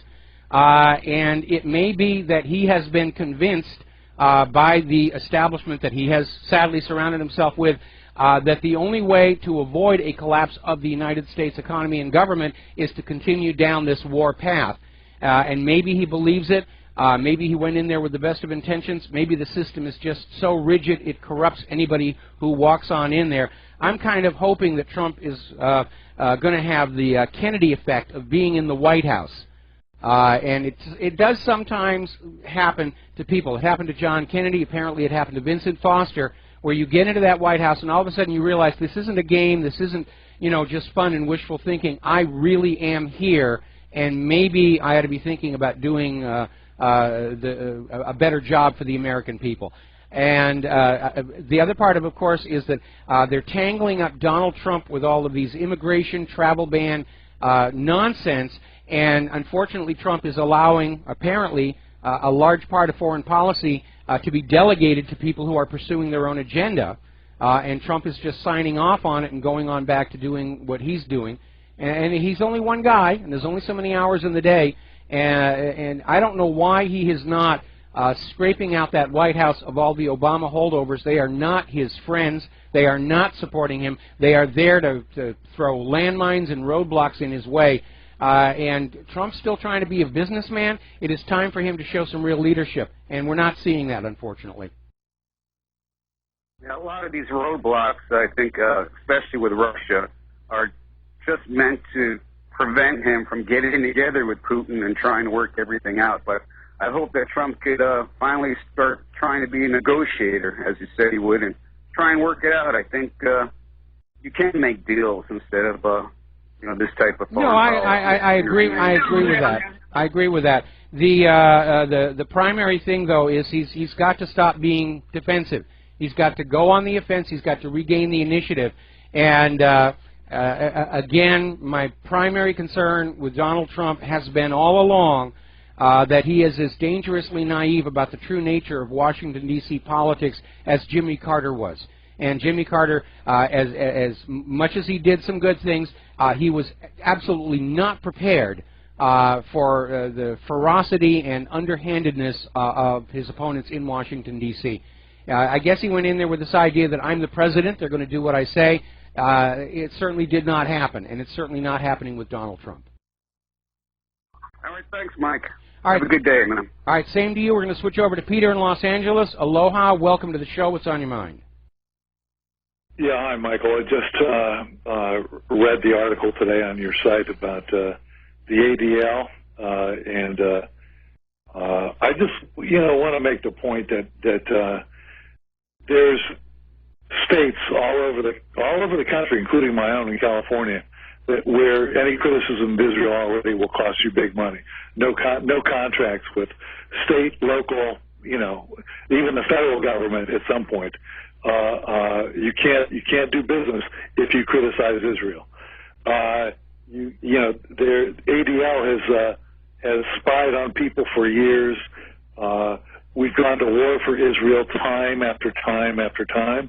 They can do whatever they want. The networks owned by Jewish Americans never talk about Israel and what really is happening. None of this. We got no freedom of speech when it comes to them at all. 5 of the 9 Supreme Court justices, on and on and on. And now, what I want to point out is they keep going this, and you never hear a word of protest from the greater Jewish community. There's never a word of protest about this. Well, it's in their religion. It's in their religion. The Jewish faith says you shall not criticize a fellow Jew, and they just sort of go along. Basically, it ranks up there as a commandment. Well, it's like it's a sociopathic mindset, and you know what? We cannot stand it anymore, really. And what kind of countries? They'll accept the power. They accept the power that it gives them to shut everybody up, ruin everybody's careers, put everybody to war, gain all the money and influence all that stuff, and nobody says a word about it. And they're willing to sell out 330 million Americans in order to do it, not say a word. I'm telling you, it's sociopathic. And you think the Muslims are bad? Give me the Muslims any day.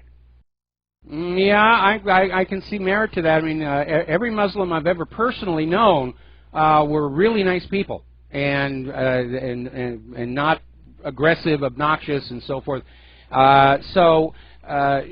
Yeah, there's a valid point there. It's time for America to wake up and realize that we, too, are living under a puppet regime serving a foreign government. We have a Vichy government in Washington, D.C., and we need to just wake up and realize that's a big part of what's going on. It's a huge part. We'll never get to where we should be going if we allow ourselves to be dominated by this really criminal, sociopathic group of people. Yeah, but just in a wider sense, I'm beginning to realize that any organized government at the national level, there's a high degree of criminality. Look at what our own government's been doing with the CIA running guns and drugs, and we invaded Afghanistan to secure an oil pipeline and opium for American drug lords, and now, of course, we've got a huge opiate problem in this country, both illegal and legal, with the overprescription of the of opium-based drugs. And so... I want to point out also that, of course, they have all the intercepts, everything that have been turned over obligingly by our government, maintained by Trump. Every single intercept of all our phones and all our tweets and texts and emails, all of it goes to Israel to do whatever they want. This has got to stop. I agree. It's got to stop. I agree. We're heading for a horrendous crash of this system. And we could even see the beginning of a new dark ages when all of this stuff comes crashing down and the people of the world are just going to turn away and say, we don't want any more big governments, we don't want any more private central banks, we're just going to live in our own little village and take care of ourselves, and nobody's allowed to come into the village without our permission, or we'll just shoot you dead on the spot. Mike, the book burning, this is nothing but book burning. All these laws that you can't, do any sort of investigation of the Holocaust. It's unbelievable how heavy-handed they are. Well, it's the fact of the heavy-handed approach that tells us there is a big, deep, dark secret being hidden there. It's like I've said before, if you claim that you saw Bigfoot, you'll get laughed at, but you're not going to lose your job. If you claim you saw a flying saucer with space aliens in it, people will look at you askance, but you're not going to have your career ruined.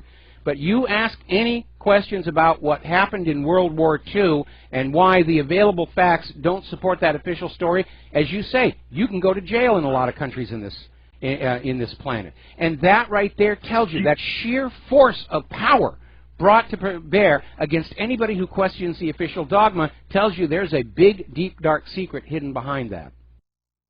Gilad Atzmon has a great quote, and it's that the measure of Jewish power is that you can't even talk about Jewish power.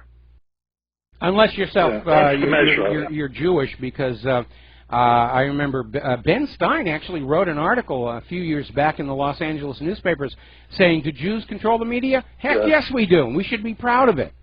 You know, but if anybody else says that, you're an anti-Semite. Remember? What? Dershowitz just said the same thing. Yeah, Dershowitz said the same thing. But if you're not a Jewish person and you say that, then you're immediately denounced as an anti-Semite. Yeah, you could lose everything. But anyways, I just can't stand the fact, and the people who are silent and allow this new thing, monstrosity in Silicon Valley, to be built, to go along with the book burning that's already going on, and the heavy-handed repression. They say nothing, and they're utterly guilty by implication. Yeah, but the good news is that more and more Americans are dropping these U.S.-based search engines and social media, and they're going to foreign ones like Yandex, or ones that so far do not seem to be compromised, like DuckDuckGo. And it's reached the point where these so-called anchor social media, like Facebook and search engine Google, are actually losing customer base, and they're losing ad revenues. Sooner or later, people are going to wake up, and people just always want to find the truth, and they're going to go where that truth is, and they're going to shun the liars. And that's the process we're going through right now. Peter, I got to let you go. We got to do a break for commercials. Back with another phone call after these few words. Aloha America, welcome back to our show here, and I'm already getting emails from people sending in pictures of their local school teams that have red, white, and blue uniforms, and they're all saying, so these people are racist. They're racist. Oh, I could never go to one of their games again. Very much tongue firmly planted in cheek. We're going to go back to the phones here. Randy in Illinois, aloha. Welcome to the show. What's on your mind? Hey, Mike, how you doing? It's been a long time. I have a historical question for you. On your website, you have the chronological dates of when certain people of a certain religion were kicked out of European countries. My question is, were there any specific events that occurred right prior to them being expelled, and they basically just made the king of the country just get tired? And are those events starting to occur in the 21st century in this country? Yeah, very much so, because when you look at that long history of pogroms and persecutions and expulsions, there's only one common factor. Now, Israel likes to claim it's because everybody hates the Jewish people and, you know, it's all this Christian persecution, but the record of the expulsions stretches back to before Christianity even existed. And the one common factor in all of these is the manner in which the Jewish people will not integrate with the society they're in, but will see them basically as prey. It's a very predatory relationship, and over time hostility starts to build, and it reaches a point where the claims of we're victims, we're persecuted, blah, blah, blah, fail to stand up to the growing public outcry that, in point of fact, their society is being damaged, it's being harmed, it's being hijacked. And there's a lot of similarities between the Jewish people and the Roma, the Gypsies. It's just the Jewish people are much more successful at doing what they do. Okay, well, at least it's not my imagination now. Thanks, Mike. No, there's a long, long history of this. Of course, it's not something that's taught in the schools, and anytime you bring it up, you're denounced as an anti-Semite. But history is history is history, and the record speaks for itself here. All right, we're going to let you go, Randy. Coming up here on hour number 3, and we're going to get into some of the science and health stuff here right now. Once again, we are seeing reports of mumps outbreaks Last year, more than 5,000 cases of mumps were reported, making it the worst year for the disease since the outbreak of 2006. Now, 19 of the outbreaks that have occurred in the last few years have taken place on college campuses. And even the corporate media has been forced to admit mumps is cropping up among vaccinated populations. It's not hitting people who've refused the mumps vaccine. It's hitting the people who get that mumps vaccine, including the 2 recommended dosages. And so the question has to be raised, along with all the other harmful effects of the modern vaccine industry, are these vaccinations actually triggering the disease they're claimed to protect you against? More about this after station identification. And aloha America, welcome back to our show here. The phone lines are open. This is hour number 3 of our program, by the way. Now, we're talking about the latest revelation where even the corporate media is now having to acknowledge that all these mumps outbreaks we were seeing last year are occurring among people who got the mumps vaccination. Now, you'll remember last year, every time there was a mumps outbreak, the corporate media would say, oh, see, you've got to get your mumps shots. These people, we've got an outbreak. You must go get the mumps vaccine. And now they're admitting that, yeah, all of these mumps outbreaks are hitting people who had the vaccination. Now, we've talked before about some of the problems with what are called reduced potency pathogens in vaccines, where they'll take the disease-causing organism, they'll slap it around a little bit, they'll have the mafia dons beat it with a tire iron or something, then they mix it up with all the adjuvants, and they put it in the vaccine bottle, and it gets injected in your arm. But there have been numerous cases where that reduced potency pathogen returns to full potency after administration. That has actually happened with the oral polio vaccine.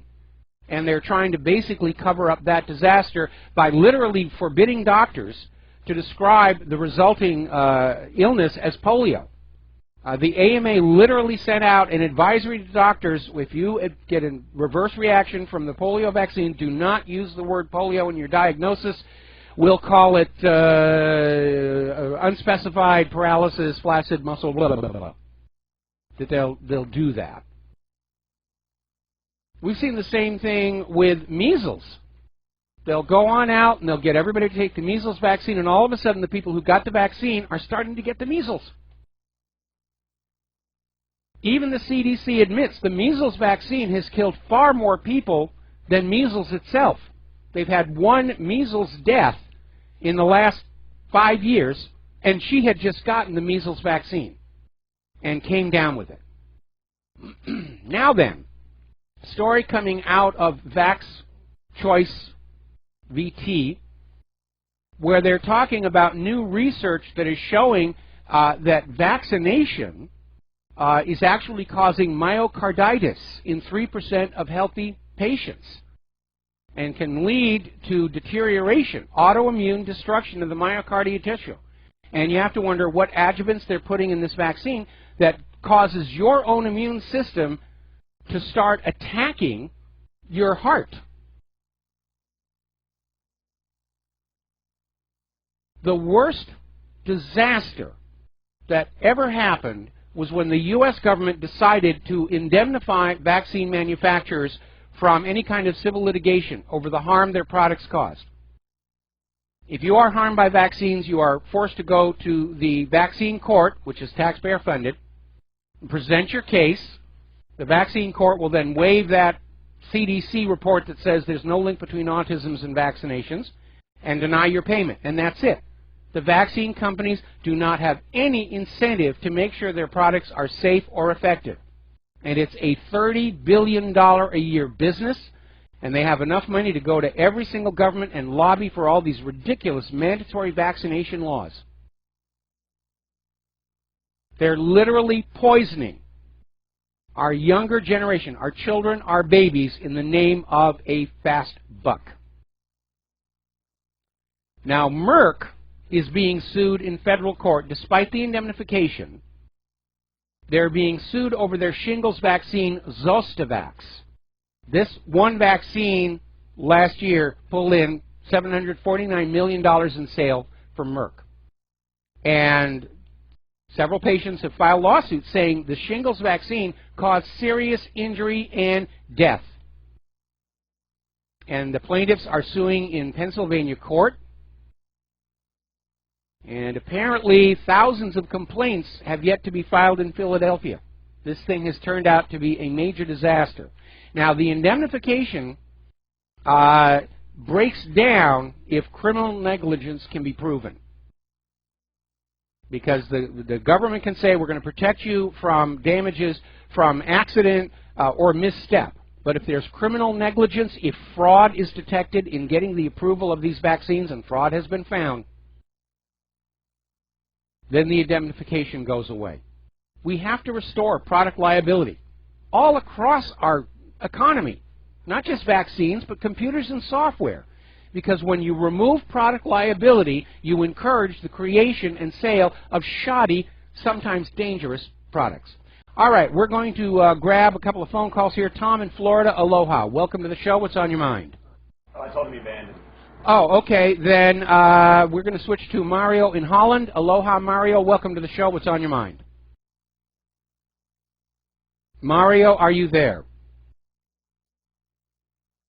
Okay, going once, going twice. Mario, last call. Yes, I'm here. Oh, there you are. Okay, fine. I was about ready to hang up on you. Yeah. No.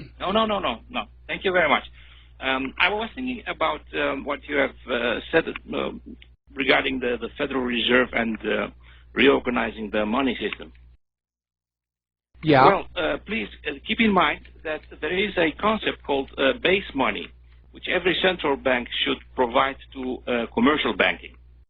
This base money doesn't enter the economy directly, but it is the basis to create, via leveraging, credit for the rest of the country, not only for the government, but mostly for the economy and for the people.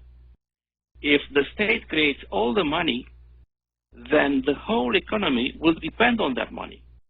You cannot have that. Sure you can. It worked for the United States. It worked for the United States. You know, this idea of fractional reserve banking is part of the reasons that we have out-of-control inflation here. And the Federal Reserve may create the base money, but they're loaning it to those banks at interest, and the banks in turn loan out however much they loan also at interest. It is not the issue. If you need the government to finance your home and your business and your car, you will end up like in the Soviet Union. No. The way it works is very simple. You have normal consumer depositor banks, and people who have money will open savings accounts at those banks, and the from their employers, from selling products, from engaging in business. Have credit to No, I'm sorry. I think you've been brainwashed by the private central banks. Thank you very much for the phone call. Yeah, we're leaving. Thank you. Okay. I think the private central bankers are getting very, very nervous that we're waking up to their little scam. All right, we're going to take a phone call from Tom in Florida. Aloha. Welcome to the show. What's on your mind? Good day, Michael. Good day. It's nice to speak with you. Yeah, Michael, as far as these vaccinations and all that, that's just a way of the government controlling the masses, I believe. It's, that's coming up. No, it's all about money. It's all about money. $30 billion a year, and the pharmaceutical companies are very generous donors to political campaigns. They're very generous customers of media advertising. With that much monetary power, they can basically shape the society to turn us all into a bunch of customers, mandatory customers. If you're making a product that people don't want to use, you go to the government and you make it mandatory.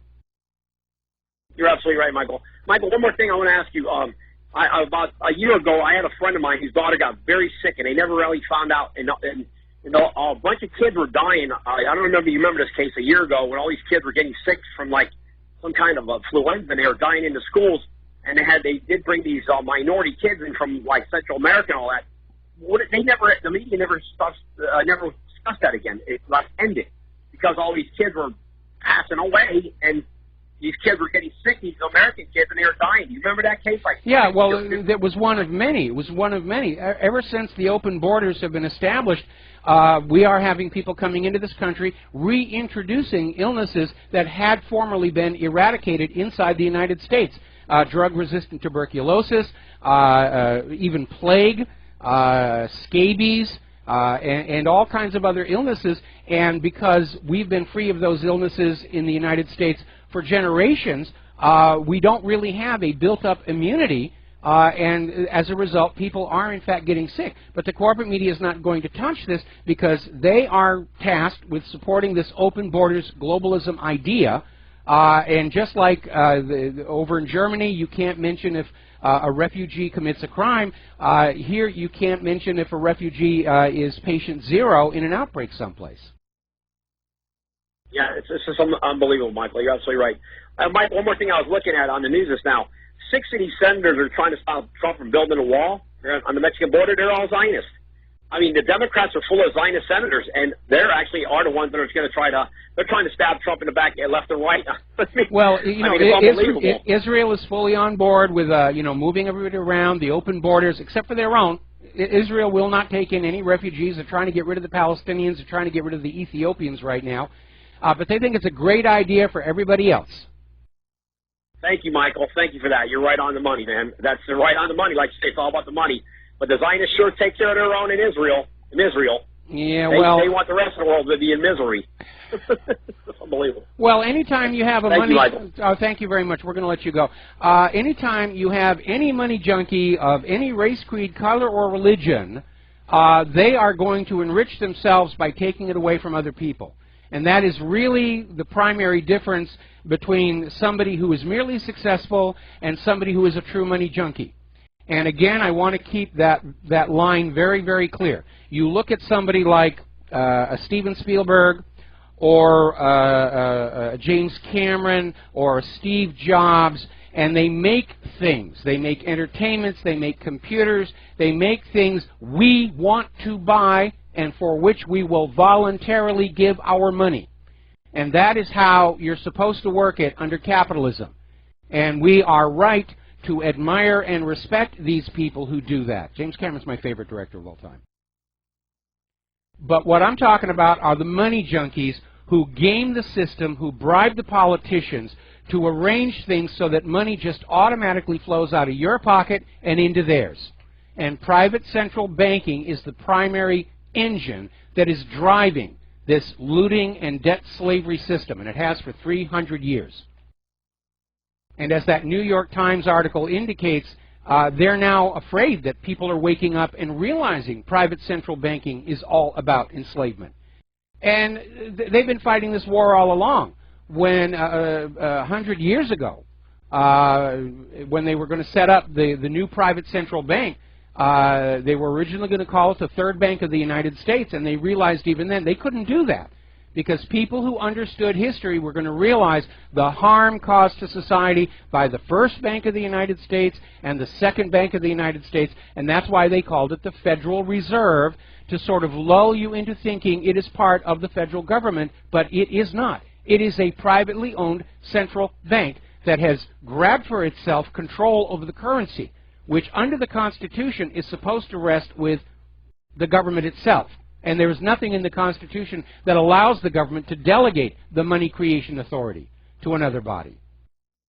It is a corrupt and corrupting system. And people are waking up about that. And that's why we're going to get calls like that one saying, no, you have to have it this way. It has to be that way. You can't have a government creating its own money. Well, prior to 300 years ago, most governments did create their own money. And it worked out really well. Virtually every religion banned usury.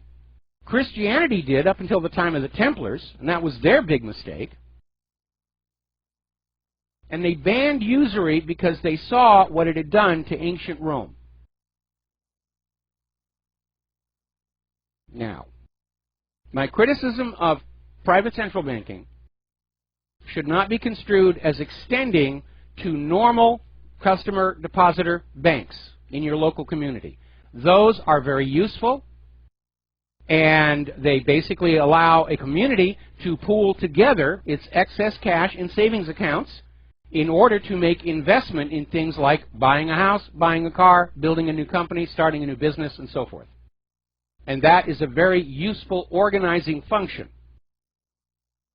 Little historical footnote. When the Second Bank of the United States lost its charter, that was Andrew Jackson's great accomplishment for which he was almost assassinated, they tried to operate as a regular depositor bank and failed in just 2 years.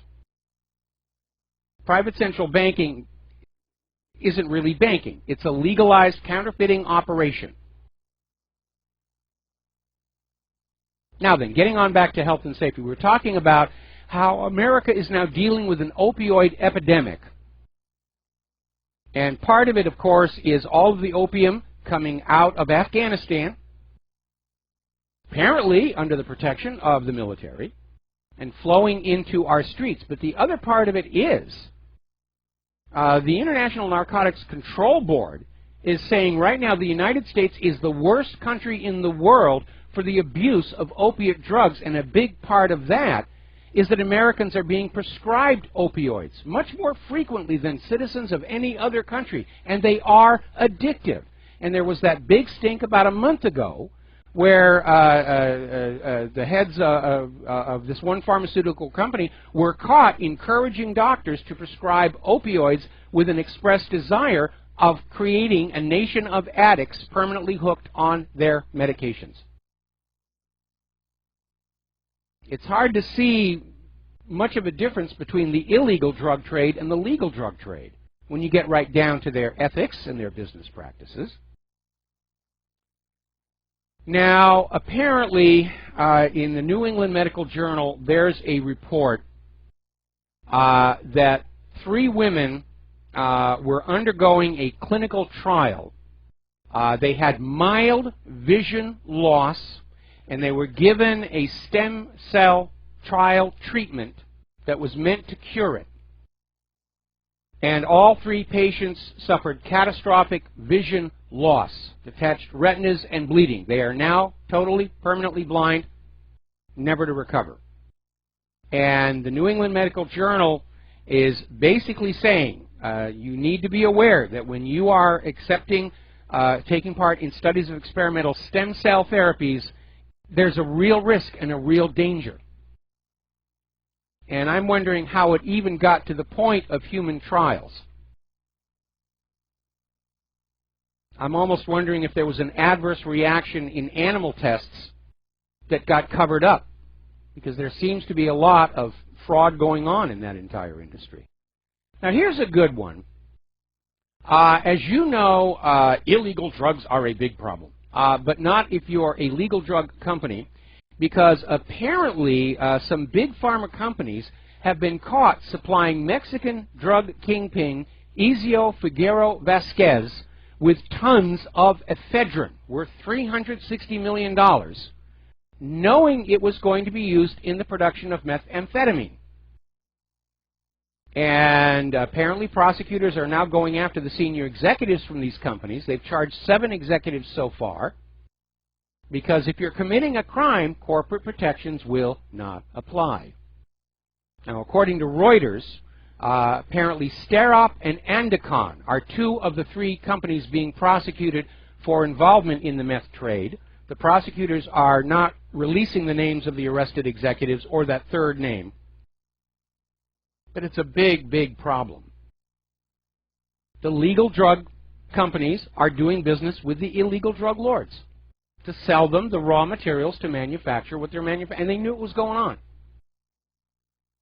Now, we all know Sir Patrick Stewart, the actor, Star Trek The Next Generation, the X-Men series, and he has now gone public that he uses marijuana every day to help deal with his debilitating arthritis symptoms. He's 76 years old, and he's throwing his support behind efforts to legalize cannabis, at least for medical purposes. And basically, Stewart says he uses an ointment, a spray, and edible marijuana medicine to help him deal with his condition. We saw him just the other day on the Graham Norton show. He's very spry for a guy who's 76.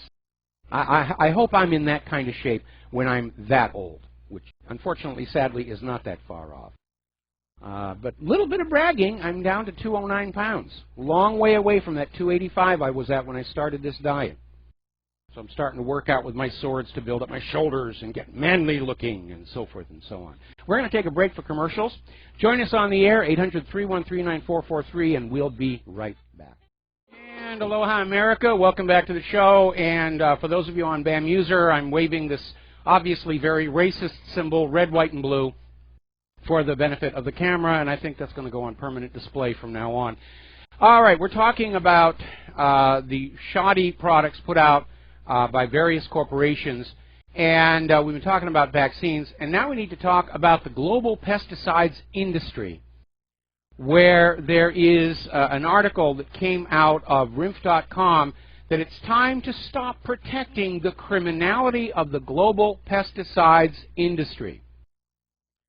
And basically what we're seeing, we saw a story of this where recently unsealed court documents showed that Monsanto and the Environmental Protection Agency were colluding to get the EPA's approval for glyphosate, even though Monsanto could not prove that it did not cause cancer, and there was a considerable body of peer-reviewed research saying that it did. And now, of course, even the World Health Organization has acknowledged it's a probable human carcinogen. It's now going to be on California's mandated list of chemicals that cause cancer, despite a serious legal push by Monsanto. And this article goes on to basically say that a big part of the problem with our country today is that all of these various government agencies that we are told are looking out for us are actually working with these corporations to convince us that their dangerous products are safe and we should not hesitate to go and buy them.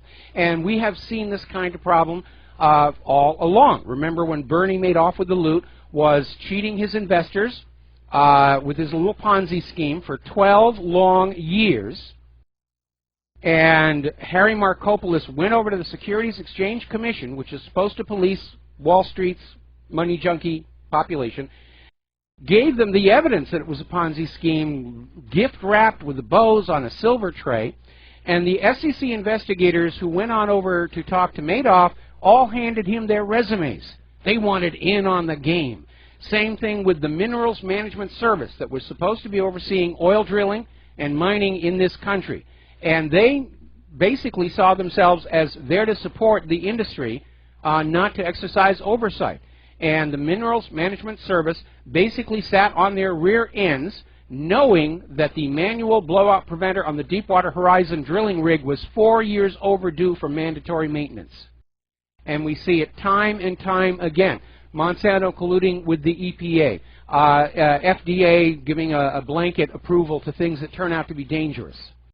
It's all part of that illusion we're living in, where we are told we have a government that's looking out for us, but what we really have is descended into outright fascism, which Benito Mussolini described as corporatism.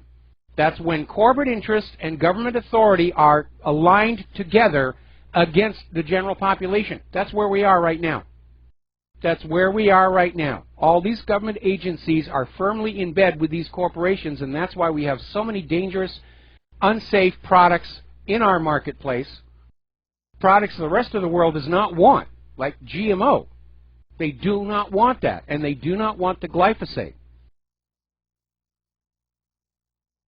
And all the time what we get from these agencies, and who apparently are just as corrupted as the corporate media. No, this is all safe. It's all wonderful. You should buy it, really. In fact, we're going to order that you buy all this stuff and have it injected into your kids' arms.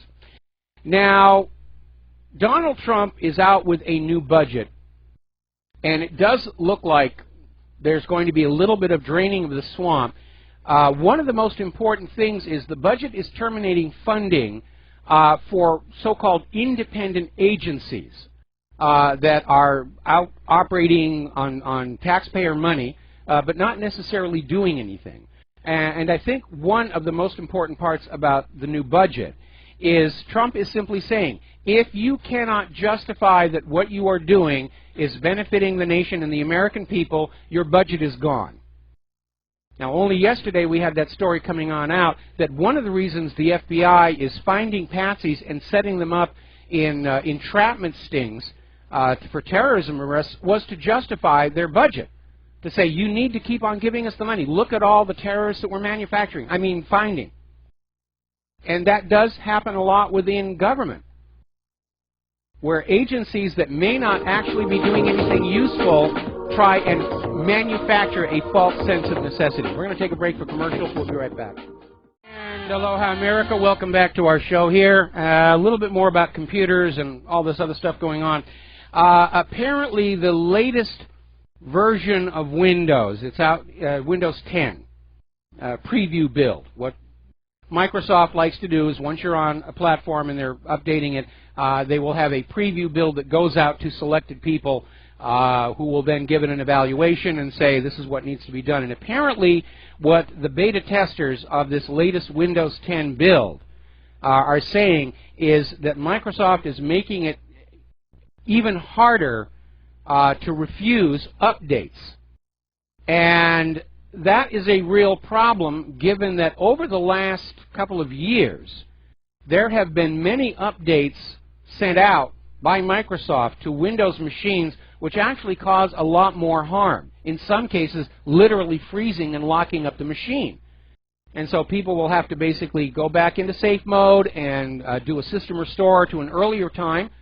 And then when they get their machine back up, simply say, I refuse and I reject this patch. It's going to break the machine.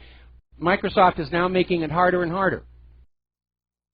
Microsoft's view, and this is shared by so many other corporations, is just because you bought and paid for this thing does not mean you have any rights to do anything with it other than what we allow you to do. And of course, a big problem with Microsoft is they are very much firmly in bed with the U.S. government surveillance community and have been, going all the way back to Windows 2000. So, there we are. Now then, apparently there is a hack attack underway in Washington, D.C. that seems to be snagging cell phone data. Now, they're not going into details about what the data is, but this is an article over in governmentslaves.info, and apparently they picked up on it. Somebody is snarping a lot of cell phone data.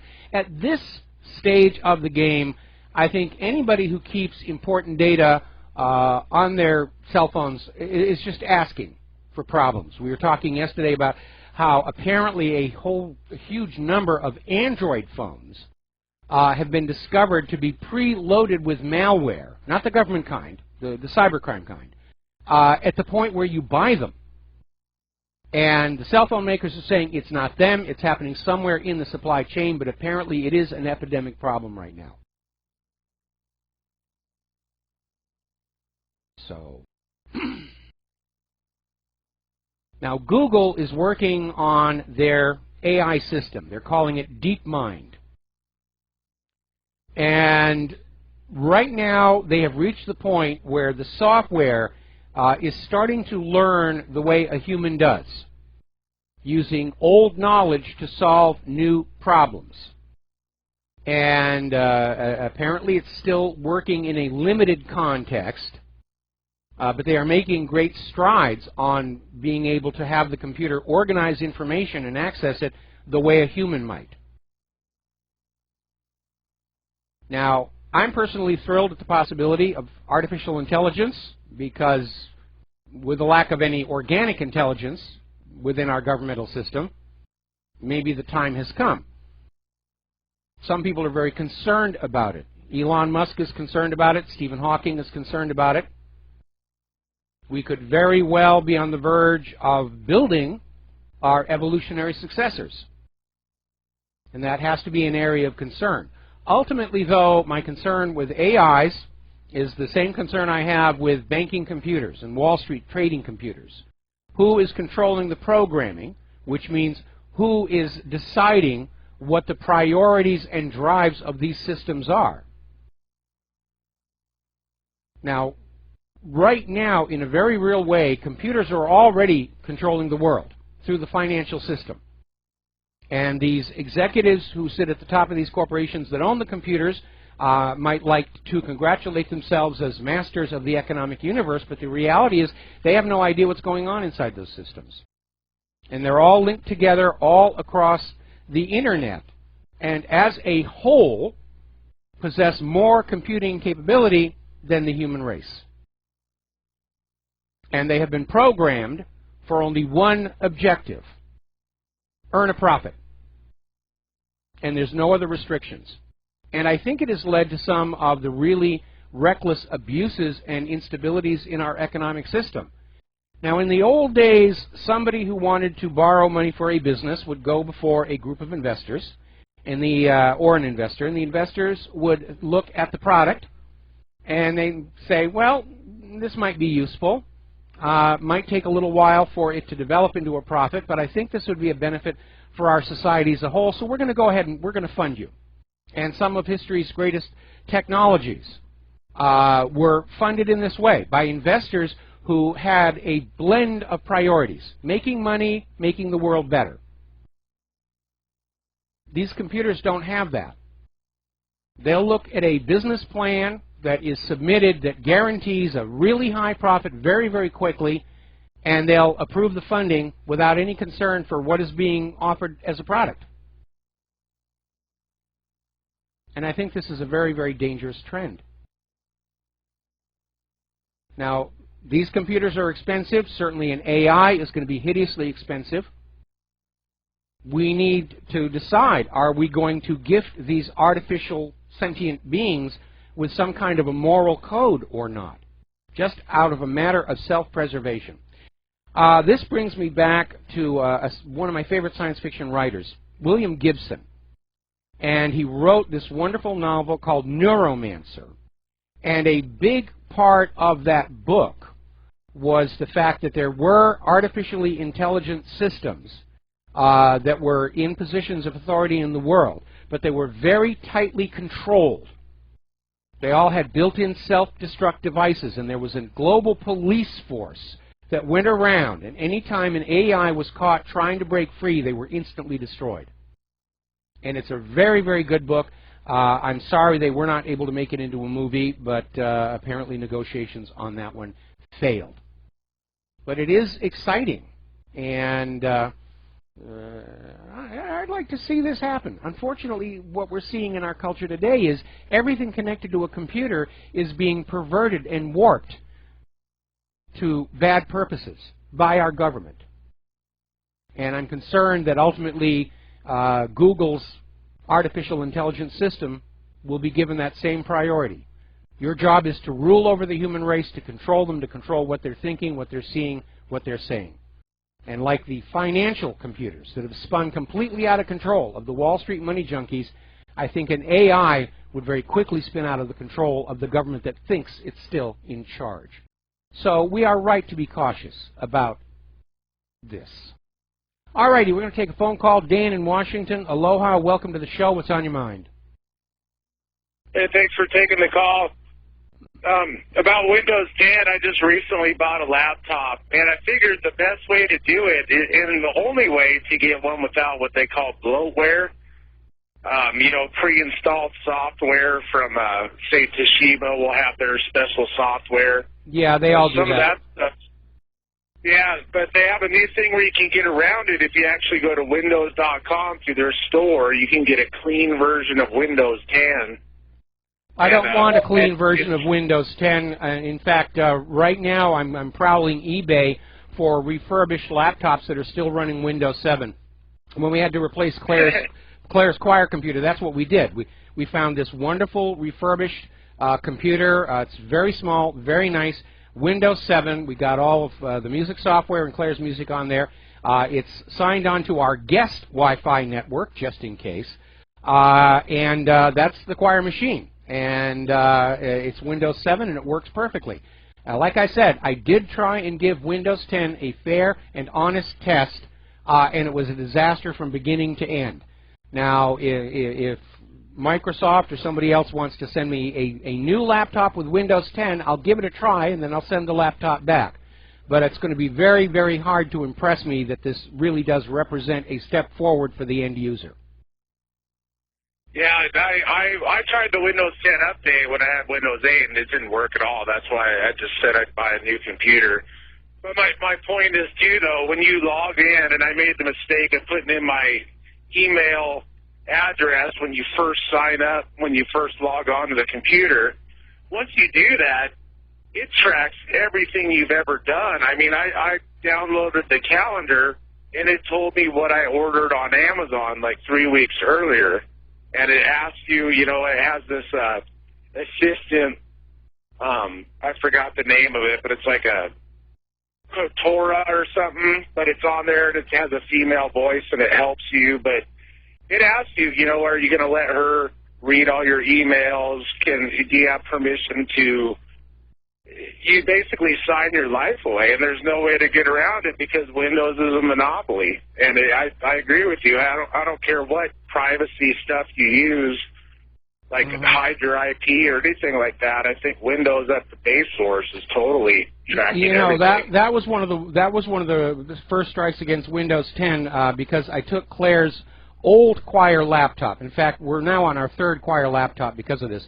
The first laptop that we had dedicated to Claire's Choir, and I allowed it to do the automatic upgrade from Windows 7 to Windows 10.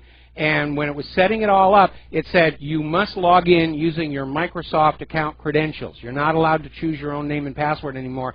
And I did that, and it was just horrible from beginning to end. Same thing with Windows 8. I used to have a neighbor who lived right across the way from me, who is sadly no longer with us, and he got a computer that had Windows 8 on it, and he was always calling over and saying, I can't get anything to work on this, can you come fix it? And I really didn't see myself as a Windows 8 expert because back then I was still firmly with XP and Windows 7. But it really it is a disaster. I mean, the spying is just open and above board. They're trying to get you used to the idea that you have no more privacy. And it's a constant advertising machine.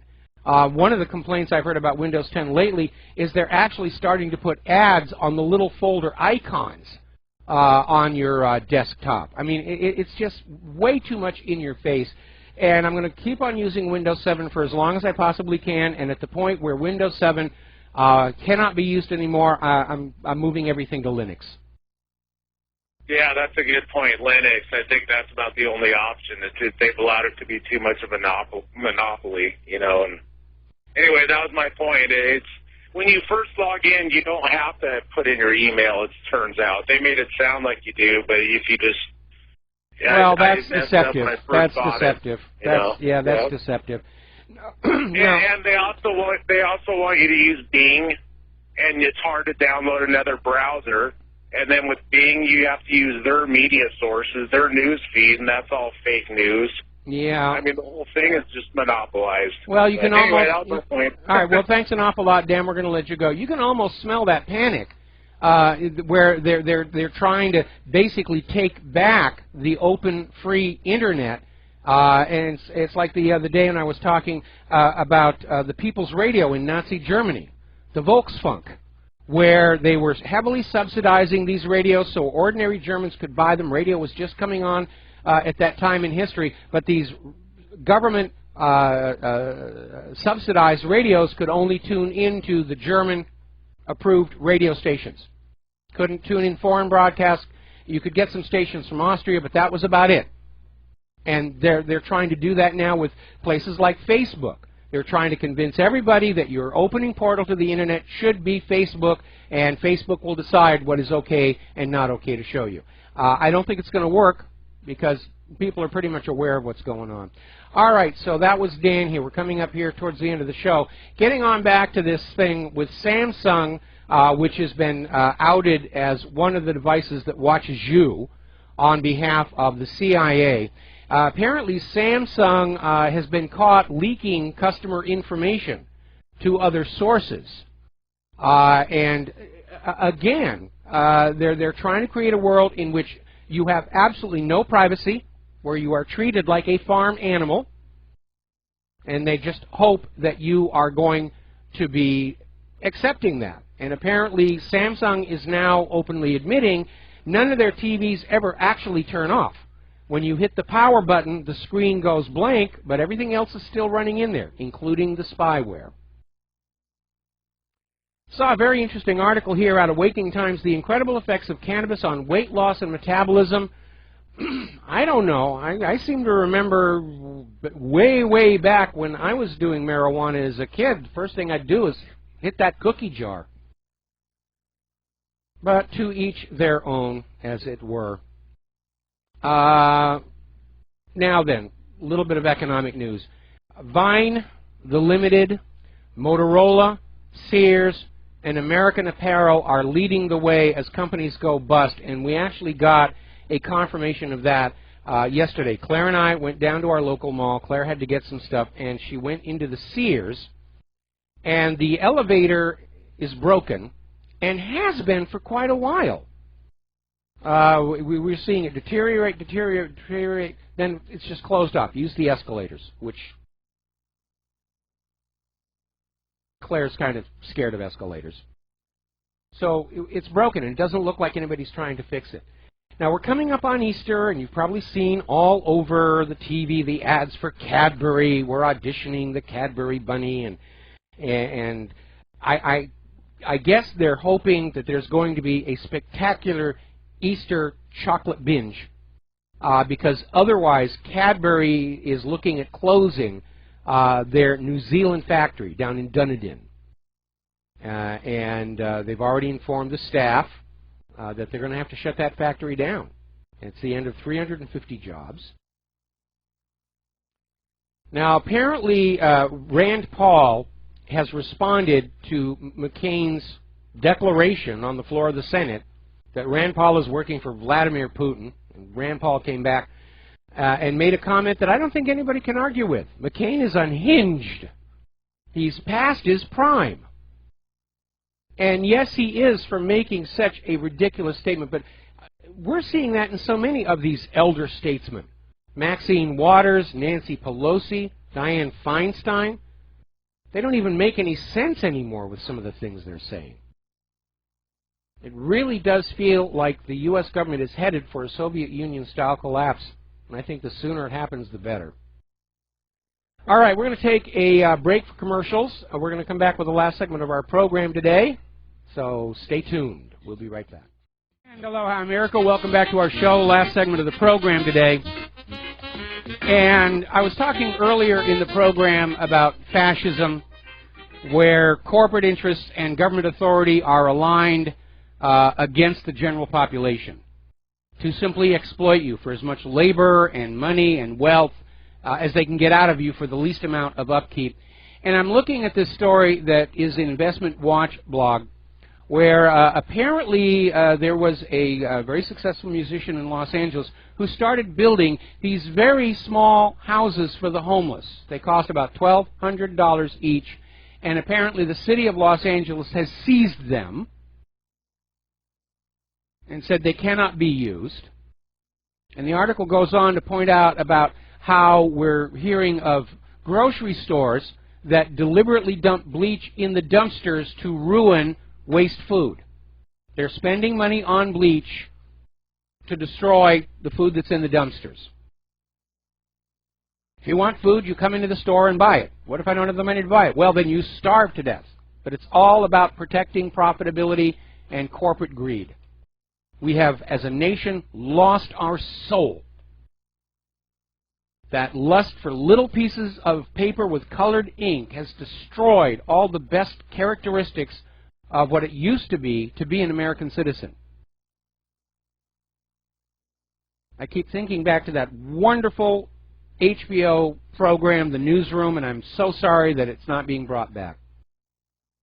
And that opening premiere episode where the Will McAvoy character is out there saying we're not the greatest nation on earth anymore. We used to be. We did all the right things, and somehow we're not doing it anymore. We got lost. Somebody once said that money is the root of all evil. No, it isn't. Money can be a very, very good thing. It's the lust for money that is the root of all evil. The lust for money just to have the money. And that's classic money junkie behavior. And the temple of the money junkies are those private central banks. I think there's a big crash coming. I think it's going to be bigger than a lot of people are thinking it will be. And we're going to have to dedicate ourselves to allowing a restart of the world that has its soul back, where the desire for wealth is balanced with other priorities. Care for our most vulnerable, concern for each other's well-being, the love of making a good product just for the pride of saying, I made a good product that helped people. We've lost all of that. Our nation's motto, instead of in God we trust, it's become AFAB, anything for a buck. And that, sadly, is how the rest of the world has come to see us. Now, apparently, in one of the White House press briefings, the assembled corporate media decided to put Sean Spicer on the spot, asking if Donald Trump really is going to donate his presidential salary to charity. And Sean Spicer turned around and said, yes, he's going to do that, and we're going to let you guys decide which charity gets it. Just rocked the room back. Good for Sean. Good for Trump. All right, there's the music. Time to get out of here and do something useful for the rest of the day. We'll be back tomorrow, Friday, with the lovely Lady Claire here on Republic Broadcasting. So please take what you learn here and share it with everybody. Aloha, America.